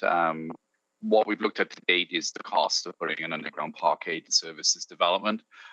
Means that we really need to go 4 stories, hence the reason for the rezoning from the CNC to the RA7. And it basically gives us that flexibility.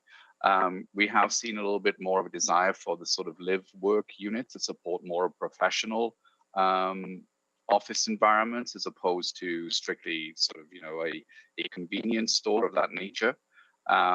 One of the reasons why, convenience stores haven't worked on the roadway to date is to say the lack of ability to pull in for those quick stops. So I think that any future commercial on that site would also need to acknowledge the fact that there might need to be some roadway or some parking restrictions, or certainly looking at how we could use the street rather than the avenue to support it. Okay, yeah, I appreciate that. And I guess with this particular site, it sounds like it's really that additional height that you'd be looking for in order to sort of make the financials work on underground parking. Is that, just want to make sure I'm clear? It is, yes. So obviously we're in a floodplain area. We have low groundwater associated with the North Saskatchewan River. So the parkade structure and some of the associated servicing to provide flood prevention does add cost to development. And when you do that trade-off between the cost of digging the parkade and fitting it out, it really needs to be offset against the 4-story development to make it viable.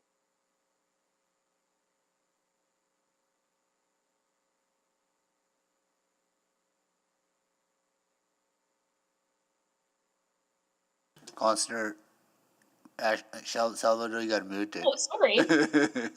Apologies. Yeah, I was just saying with the CNC zoning plus the Main Streets overlay, and this might be a question for admin, but my understanding is that the height would actually be the same as the proposed RA7 for 16 meters with pitched roof. No, it's limited to 3 stories. Okay. I'll look for some clarity there. But I appreciate your answers. Yeah, that is about it. I'll go to administration for some more, Mr. Mayor. Thank you. Thank you so much, Councillor Salvador. So that concludes the questions to the public, and we'll go next to administration and Councillor Salvador. Go ahead. Great. First, can I just get some clarity on the maximum height? The maximum height for both the CNC with the MNO, the MSO is 16 meters, and the RA7 is also 16 meters. Okay, so same development rights in terms of height would apply regardless. That is correct. Okay. And I guess just a broader question, recognizing that opportunities for commercial and retail are quite limited in Cloverdale, and I always struggle because it's one of our most central kind of urban neighborhoods, and people want to be able to live that kind of walkable lifestyle, and it's fantastic that we have a brand new LRT stop going in right there. But again, do we feel like there's viable and enough commercial already to support the future density that we're going to see in Cloverdale? That's something that's just really sticking out to me, that if we were to go to an RA7, there's no surety that we get commercial. Yeah, thank you for the question, Councillor Salvador. It still does meet the general intensity or the general intent of the area. We do recognize that there is the possibility that the commercial will not be built, and there is significant commercial already in the area.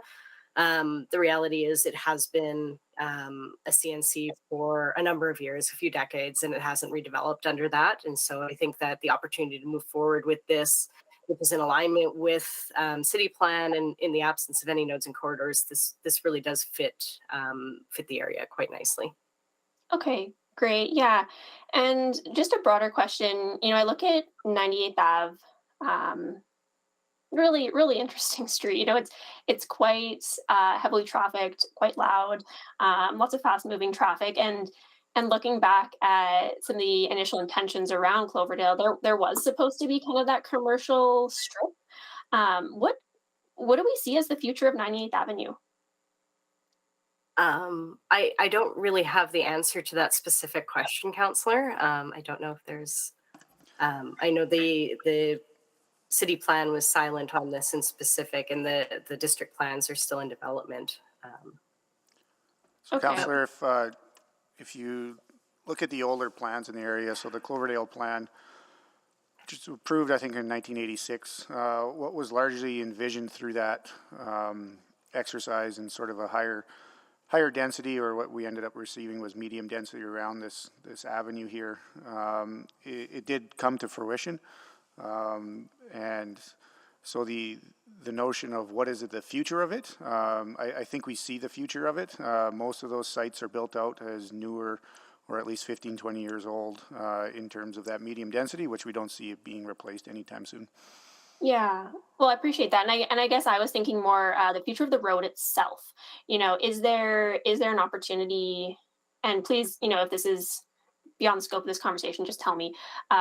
Is there an opportunity to make that a more, I guess, pedestrian-oriented strip, where folks actually would feel comfortable using some of those commercial spaces that right now it's quite unpleasant to walk by if you're a pedestrian or cyclist? I'm unsure when 98th is up for arterial roadway renewal. I'm not sure if there's anyone on the team that does know that, but as that does come up through the engagement and that exercise, that will definitely be looked at when Complete Streets is brought in to the discussion. Okay, great. Yeah, I'd look forward to that discussion because I think that there's huge potential there. All right, well, I think that answers most of my questions. I appreciate the point around this site has sat vacant for a really long time. And I know that community also wants to see something there that can add value to the neighborhood. Ideally, it would be really nice to have commercial, and it sounds like there's still sort of an openness and willingness to have those conversations from the proponent and the applicant.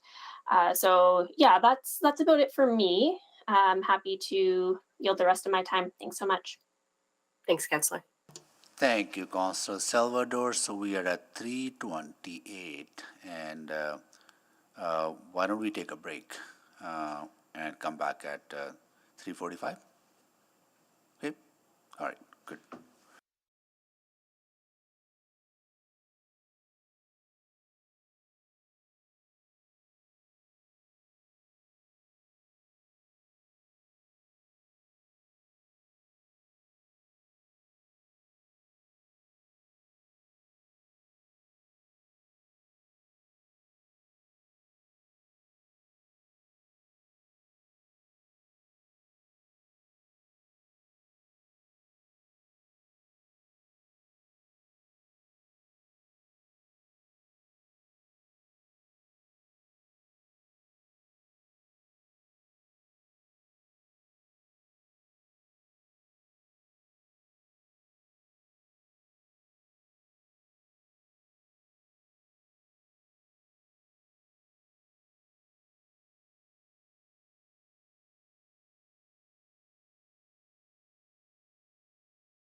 All right, I would like to call this meeting back to order. And I will do a quick roll call. Councillor Wright. Got it. Councillor Wright, you there? Oh, you were, I think you're muted, Councillor Wright. Councillor Knack. Good afternoon. Councillor Principe. Hello. Councillor Stevenson. Good afternoon. Councillor Paquette. Good afternoon. Councillor Tang. Good afternoon. Councillor Hamilton may not be, I think she might be away. Mayor Sohi, I'm here. My mic wasn't Yes, working, got so it, my got it. apologies. Thank you. Councillor Rutherford. Here. Councillor Salvador. Hello. Councillor Cartmel. Good afternoon. Councillor Rice. Here. Councillor Jans. Councillor Jans. Okay. All right, Councillor Stevenson, you're next for questions. Thank you. Yeah, I just wanted to follow up on the, I appreciate Councillor Salvador's question about, having more diversity of uses in that area. And I think it seems to me that CNC with MSO actually has higher development allowances. It's smaller setbacks. I think it's a higher FAR. And I just wanted, and I can ask the applicant, I guess, in further questions, but just wondering if the only hiccup was just that requirement for the first story of commercial. I mean, the applicant has indicated that they're open to potentially pursuing that or not. So we're evaluating the proposal as it is. I don't really have any way to, I think, further answer your question that would be satisfactory. Sure, and maybe just like a nuance with the CNC requirement for the first floor to be commercial. Is there flexibility in that interpretation in terms of, let's say there was a commercial unit facing 98th Avenue and then row housing along the street, for example? Would that meet the requirements of the zone, or would it have to be strictly commercial, no residential at all on the ground floor? My understanding of the zone is that it would be required to be fully commercial on the ground floor. However, if I could get someone to double check that for me. Yeah, I mean, I think that squares. Okay, well, thanks. I'll just ask the applicant when we come around for further questions. But yeah, so I'll just confirm though that CNC and MSO, I'm not misinterpreting that smaller setbacks, same height, and then higher FAR. That's correct. Okay, great. Thank you so much. Those are all my questions, Mr. Mayor. Thank you. Thank you, Councillor Stevenson. Any more questions to admin? Seeing none, now we will go to new information, questions from council members to administration or to public on new information. So Councillor Stevenson, go ahead. Sorry, Councillor Salvador can go first. Okay, Councillor Salvador. Sure, I think we can ask the same thing. But yeah, just to the applicant, it's come out in this conversation that CNC with Main Streets overlay actually does have pretty significant development potential compared to RA7. I know initially there was reference to the need to have that additional height in order to justify the underground parking. Any additional thoughts on that? Just recognizing that CNC does have that potential.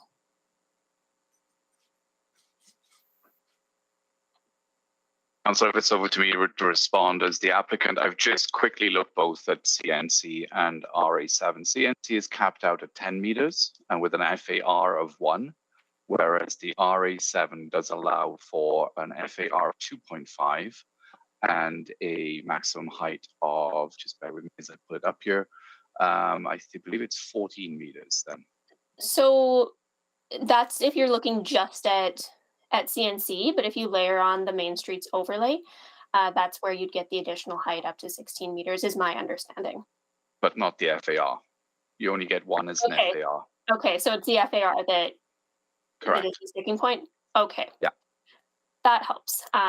Thank you so much for that. You're more than And welcome. yeah, that kind of clears up the rationale.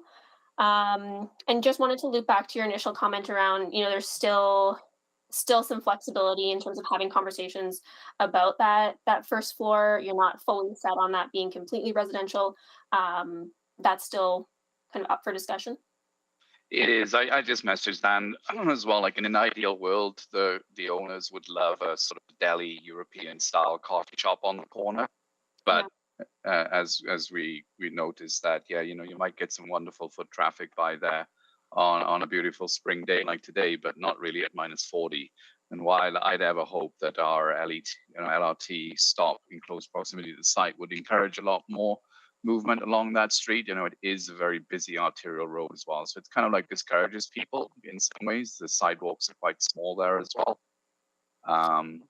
But yeah, as I say, if things change, and again, like we could be a few years away before we put a shovel in the ground on this site, there might be an opportunity to something of that nature on the main floor.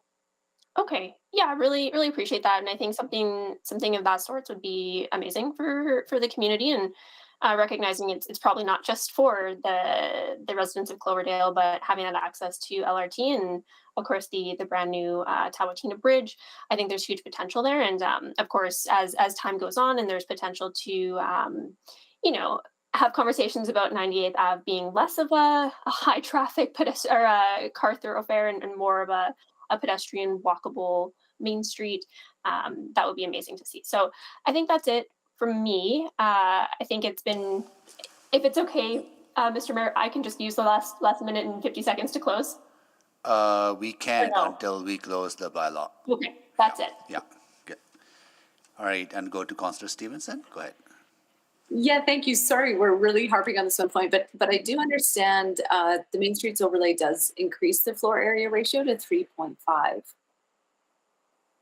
So just wanted to make sure that you were fully aware of that. Again, I appreciate wanting the flexibility about the ground floor and that commercial may not be viable, but again, the development footprint just seems, it is a down zoning effectively to go to RA7 when you have the comparable height and then 3.5 floor area ratio with the CNC and Main Streets overlay. So just wanted to confirm that was understood and that RA7 is still the preferred.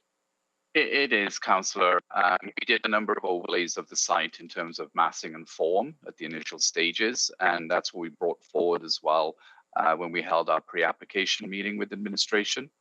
And I think when we had everybody in the room talking about the potential setbacks, what we really wanted to see, lining up the building with the street face, etc., it just felt like the RA7 was the most appropriate. Okay, well, thanks. No further questions. Thank you, Councillor Stevenson. So that brings us to conclusion of questions to public on new information. So we're ready to move closing of the bylaw, Madam Clerk, right? Correct. Yeah. Are we? Have to move. Yeah, you're closing the public hearing, Mr. Mayor. Up is our public hearing on this bylaw. Councillor Salvador, you want Yes, happy to move closure of public hearing on bylaw 20063 and charter bylaw 20064. Need a seconder? Second. Second, Councillor Tang. Please vote.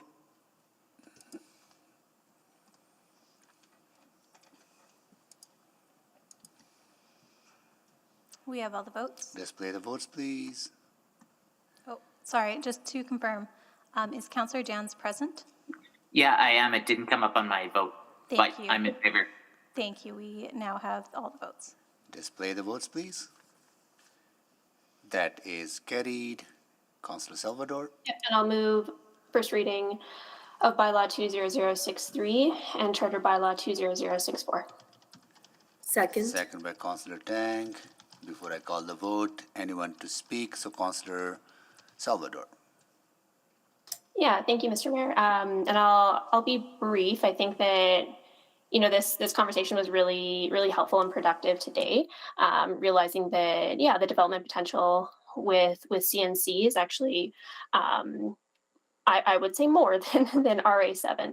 And I hear the applicant absolutely that the preference is RA7.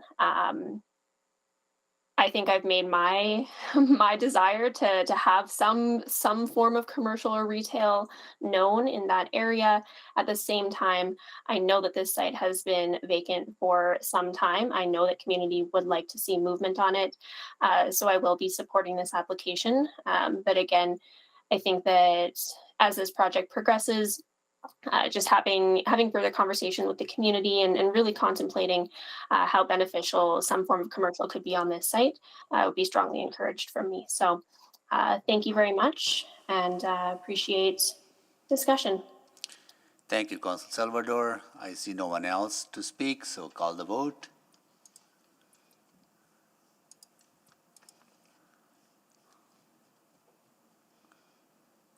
Just looking for Councillor Janz's vote. We have all the votes. Display the votes, please. That is carried. Happy to move second reading of Bylaw 20063 and Charter Bylaw 20064. Second. Second by Councillor Tang. Please vote on the second reading.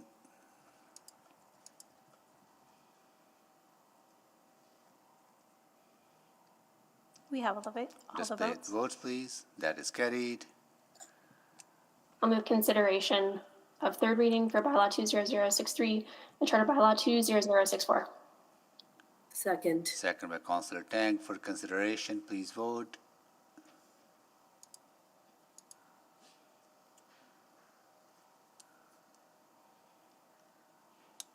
We have all the votes.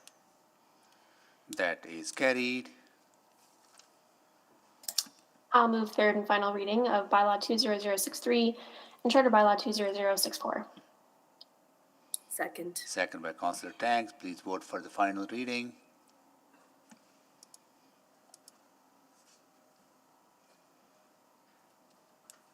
We have all the votes. Display the votes, please. That is carried. So we concluded 3.16, 3.17. We are on our last two items, which are cross-referenced, 3.19 and 3.20, exempted by Councillor Wright. Councillor Wright, do you need a presentation from administration? No, I just have some questions for administration. Administration, and before we go to administration, are there any questions to the public? Apologies, Mr. Mayor. The two of the speakers did indicate that they would like to make presentations if these items were selected. Oh, okay. I'll ask again. Sylvia Summers, you do want to make a presentation or questions only? I'd like to make a presentation, please. Okay, Demir Blazeka, presentation as well, or questions? Yeah, I would like to make a presentation as well after Sylvia's. Okay, good. I'll go to Sylvia Summers then first. Okay, I'm just waiting for my presentation to come up. It'll be up in just 1 second. Thank you. Okay. Good afternoon, Mr. Mayor and members of City Council. It's our pleasure to be here today in front of you requesting approval for this application. I'm here today with my colleagues who will be speaking after me. Demir Blazeka with Stantec Consulting Ltd will be speaking to the project's architectural and site design. Candace Hills with Limac Investments is available for questions.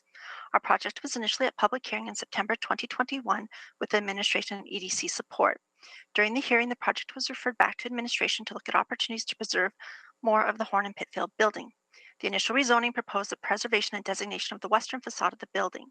Through our discussions with City Planning Coordination and the City's Heritage Conservation Unit, the proposed development has been refined to include the preservation and historical designation of the west and south facades. In addition, we've worked with City Transportation to expand 103rd Avenue public realm into the adjacent road right-of-way to allow for increased sidewalk width. Next slide, please. The site's located in the downtown on the northeast corner of 103rd Avenue and 104th Street. The project is proposed the redevelopment of an at-grade parking lot and a 4-story Horn and Pitfield building. The proposed massing would include a 4-story podium, which would incorporate the western and southern facades of the Horn and Pitfield building and a slim high-rise tower. The redevelopment of the site would allow for a pedestrian-oriented, high-density residential and commercial mixed-use development. The street-level retail opportunities adjacent to 104th Street and 103rd Avenue. The site is currently zoned Heritage Area Zone. This zone allows for the removal of the existing building and the development of a tower with a podium height of 20 meters, floor plate of 900 meters squared, floor area ratio of 12, and a building height of 115 meters. To allow for our proposed development, the site would be rezoned from Heritage Area Zone to Direct Development Control Provision, DC1. This would allow for a floor area ratio of 16, building height of 160 meters, podium height of 18 meters, floor plate size of 850 meters squared, the same uses that are currently permitted in the HA zone, and parking which complies with the HA zone as well. Next slide, please. This is a TOD project. TOD is a foundational principle of the city's current growth plans and is driving the investment of billions of dollars in transit infrastructure for the future mobility of the citizens of Edmonton. It's critical that private development be permitted to provide the density required by Edmonton's own TOD guidelines to make efficient use of these public funds. The location of the site provides for numerous multimodal opportunities for the site. The site's within 400 meters of the McEwen LRT station, future West Valley Line along 102nd Ave and 107th Street, separated bike lanes on 103rd Street, 102nd Ave, and 105th Ave. This is where the highest density development should be taking place. Next slide, please. The height of the proposed development is 160 meters. As can be seen in the height, this height provides transition from 180 to 275 meter height, which is permitted in the ICE district buildings located directly across the lane, and the 150 meter height, which is permitted in the Heritage Area Zone. The proposed development will integrate with the surrounding urban fabric of 104th Street in terms of its height, as well as the building design with the tower stepping back from the podium in all four directions in compliance with the existing HA zone. Next slide, please.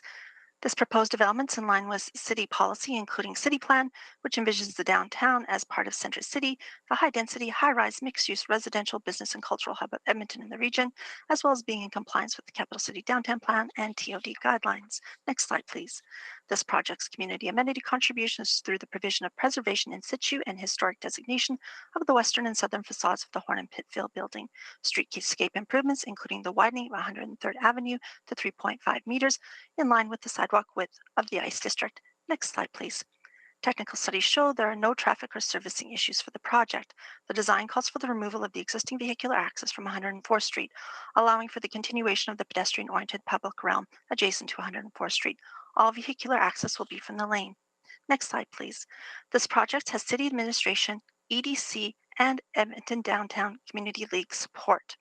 The building reflects design excellence, preservation and historic designation of the western and southern facades of the Horn and Pitfield building, a slim glass tower with a floor plate of 850 meters squared, articulated facade, respects the existing character of the pedestrian environment of 104th Street. The design increases the prominence of 103rd Ave and creates more comfortable, engaging pedestrian environment through increased sidewalk width. Parking will be provided underground. Limac has hired Stantec's Architectural Group, one of Edmonton's best and most experienced architectural groups, as architects for this project. Demir will be speaking after me and will go into greater detail on the building design. Next slide, please. Thank you. Questions? Thank you so much, Ms. Summers. We'll go to Demir Belazek up next. Then we'll come to questions from council members, if there are any. Thank you for the opportunity to present. I'll be talking briefly more about the design of the actual building and what the updates we've made since the last time. Next slide, please. So this rendering illustrates the development as presented at the last council hearing in September 21. The west elevation of the existing building, the one you see on the left-hand side, was preserved, while the rest of the podium was going to be redeveloped. As my colleague Sylvia mentioned, the scheme was developed in a close consultation with the Heritage Department and had the cities and Edmonton Design Committee's support. As you're aware, the development was referred back, so the possibility of preserving more of the existing building could be explored. Next slide, please. This slide actually outlines the concept of the updated scheme. So images in the top row illustrate the existing building. The top row middle shows that the west and the south elevation would be preserved in situ and the underground parking and the podium developed after that. The last image on the right-hand side, top right-hand side illustrates that to the south of the building, the sidewalk would be expanded and the new landscaping added. In the bottom row, we see components and the articulation of the proposed tower. The base of the building would have entrances to the residential and hotel portions, as well as commercial uses on the ground floor. A hotel would occupy next 15 levels above, with the residential units placed above that. Next slide, please. So this conceptual rendering shows the updated design of the podium with the both west and the south elevation of the existing buildings preserved. In addition, the sidewalk on the south side along the 103rd Avenue is widened, allowing for better access and additional landscaping. Next image, please. This site plan illustrates the building footprint and proposed landscaping. The dashed red line, I don't know if you can see it at the bottom of the image, indicates the existing curb line and the actual width of the current sidewalk. The proposed sidewalk is twice as wide, allowing for improved pedestrian circulation, better access to the building ground level, as well as additional landscaping, including trees. Next image, please. This plan shows the roof plan of the existing building and illustrates building setbacks. They meet and also exceed the requirements of the existing HA zone. And the roof of the podium would be used as an amenity area, terrace shared between the hotel and the residences.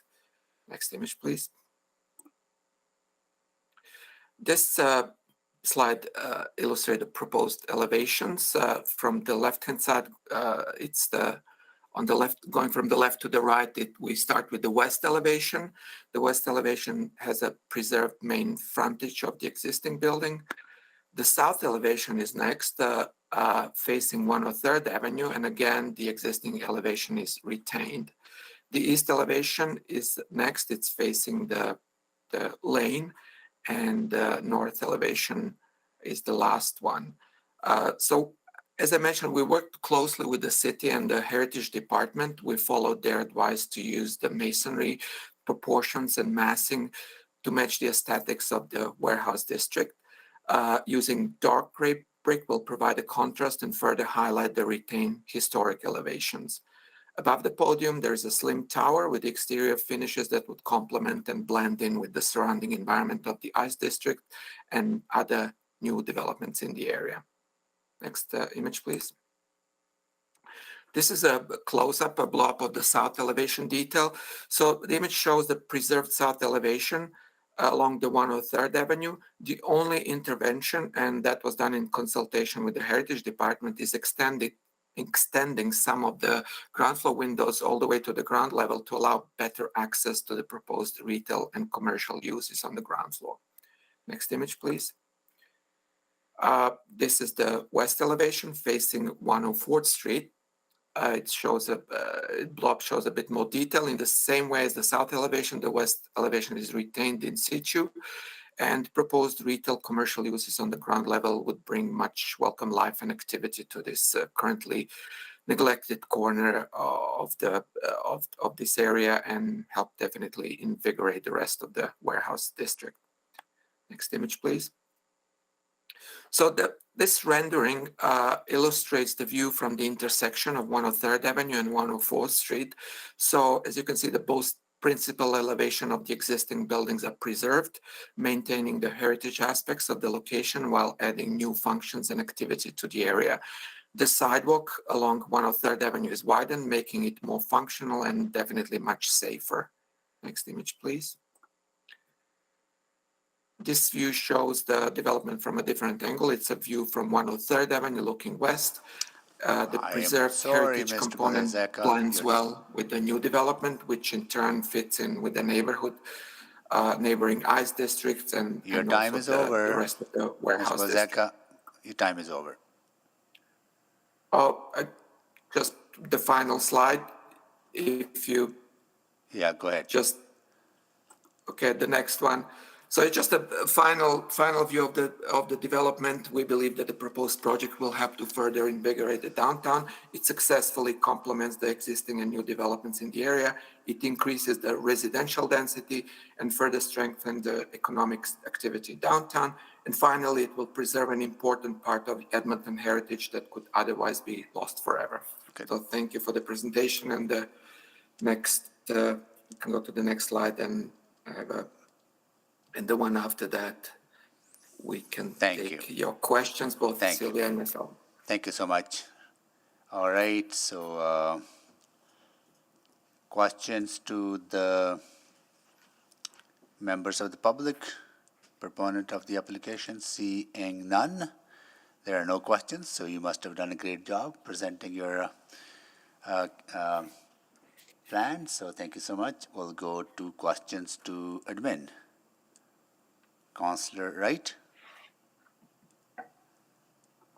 Okay, mic's on. Thank you very much, Mayor Sohi. I just had a few questions for administration on this. I think I'm feeling a little nostalgic because it's been 50 years since our provincial courthouse was demolished, and I just want to make sure that we're maintaining, you know, the history of our buildings.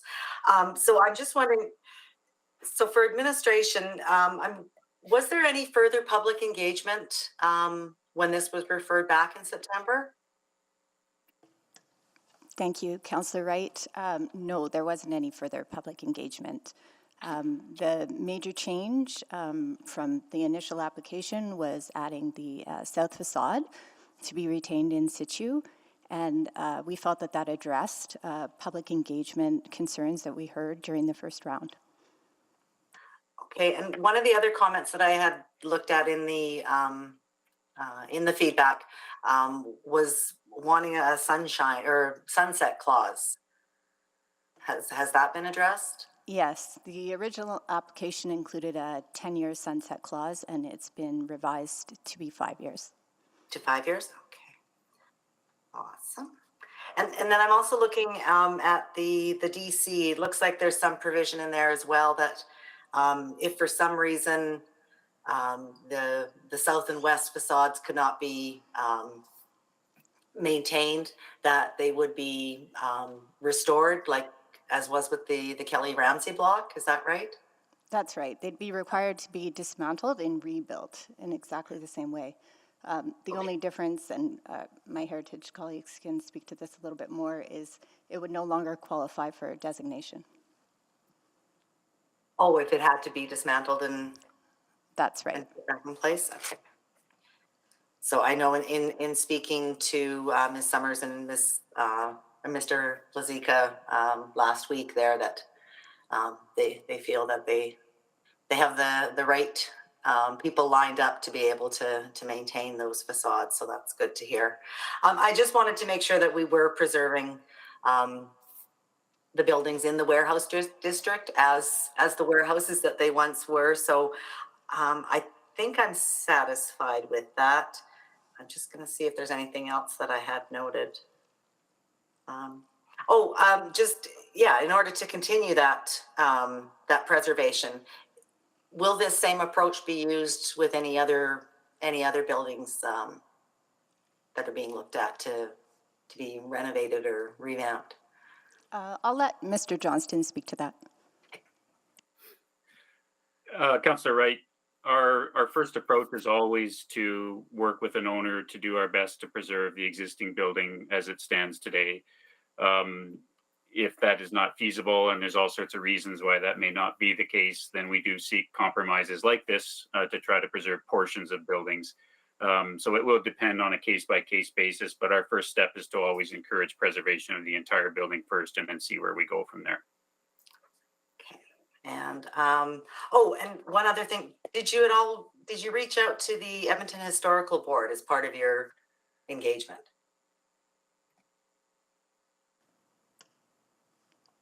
Mr. Johnston? Do you want me to take that? Yeah. Not directly. I am administration liaison to the Edmonton Historical Board and had made them aware of this proposal, and they had had some questions on it since last fall, and I had made them aware of the approach that we were going to be taking, and I don't believe they had any specific concerns. Okay, so they were satisfied with this approach? Okay. Excellent. That's all I have. I'll yield the rest of my time. Thank you. Thank you, Councillor Wright. Councillor Stevenson?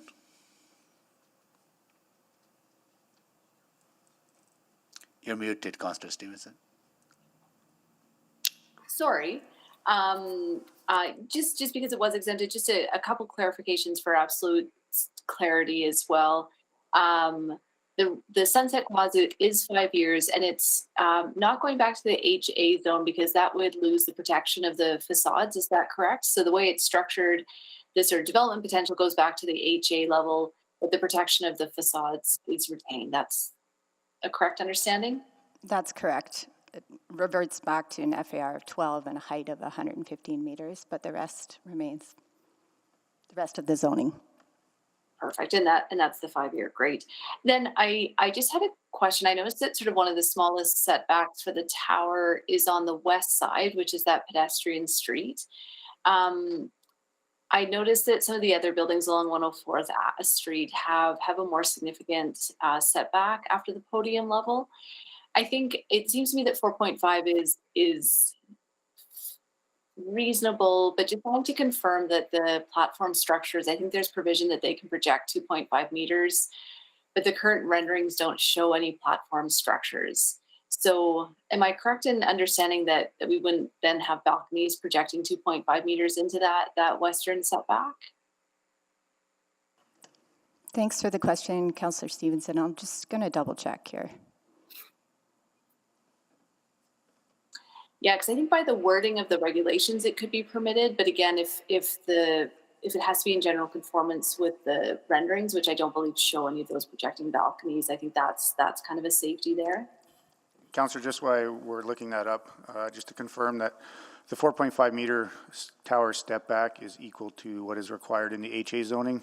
So what you see on the Icon Towers or the Falcon Towers down 104th Street would be a similar condition that this zone permits. Oh, perfect. Thank you. From eyeballing it, it seemed smaller, but that's great to hear that it's consistent with the other buildings along the street. Thank you. Thank you, Councillor Stevenson. So that concludes questions to administration. At this time, I'll ask council members if they have any further questions arising out of related to new information, out of the presentation, or to the answers to the previous questions. I see no questions to new information, and I will go to Councillor Stevenson to close the bylaw. Thank you, Mr. Mayor. I'll move closure of the public hearing for Charter Bylaw 19860 and 19859. Thank you. Need a seconder. That was Councillor Wright, seconded it. All right, so please vote for public hearing to be closed on this bylaw.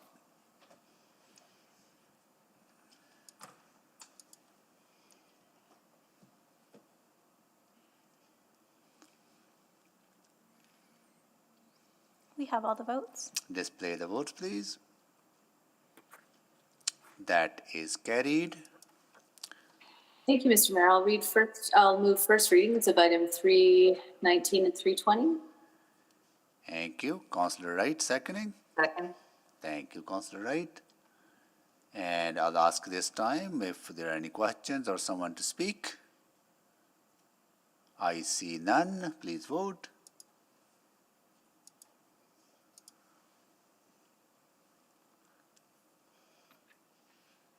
We have all the votes. Display the votes, please. That is carried.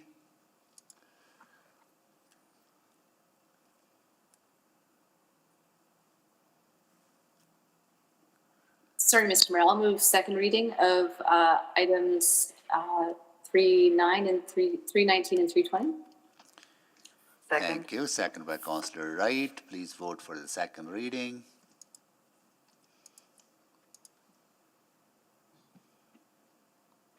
Sorry, I'm a yes. I don't know that it came up. I apologize. Thank you, Councillor Stevenson. We have all the votes. Display the votes, please. That is carried. I'll move consideration of third reading for items 319 and 320. Councillor Wright, second. Second. Consideration for third reading, please vote.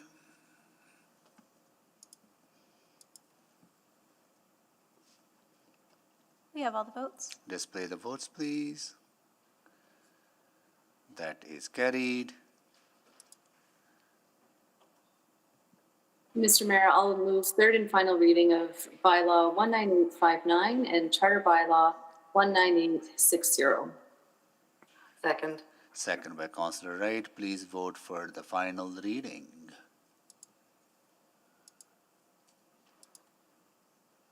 We have all the votes. Display the votes, please. That is carried. So that concludes our agenda. Any notices of motions or motions without customary notice?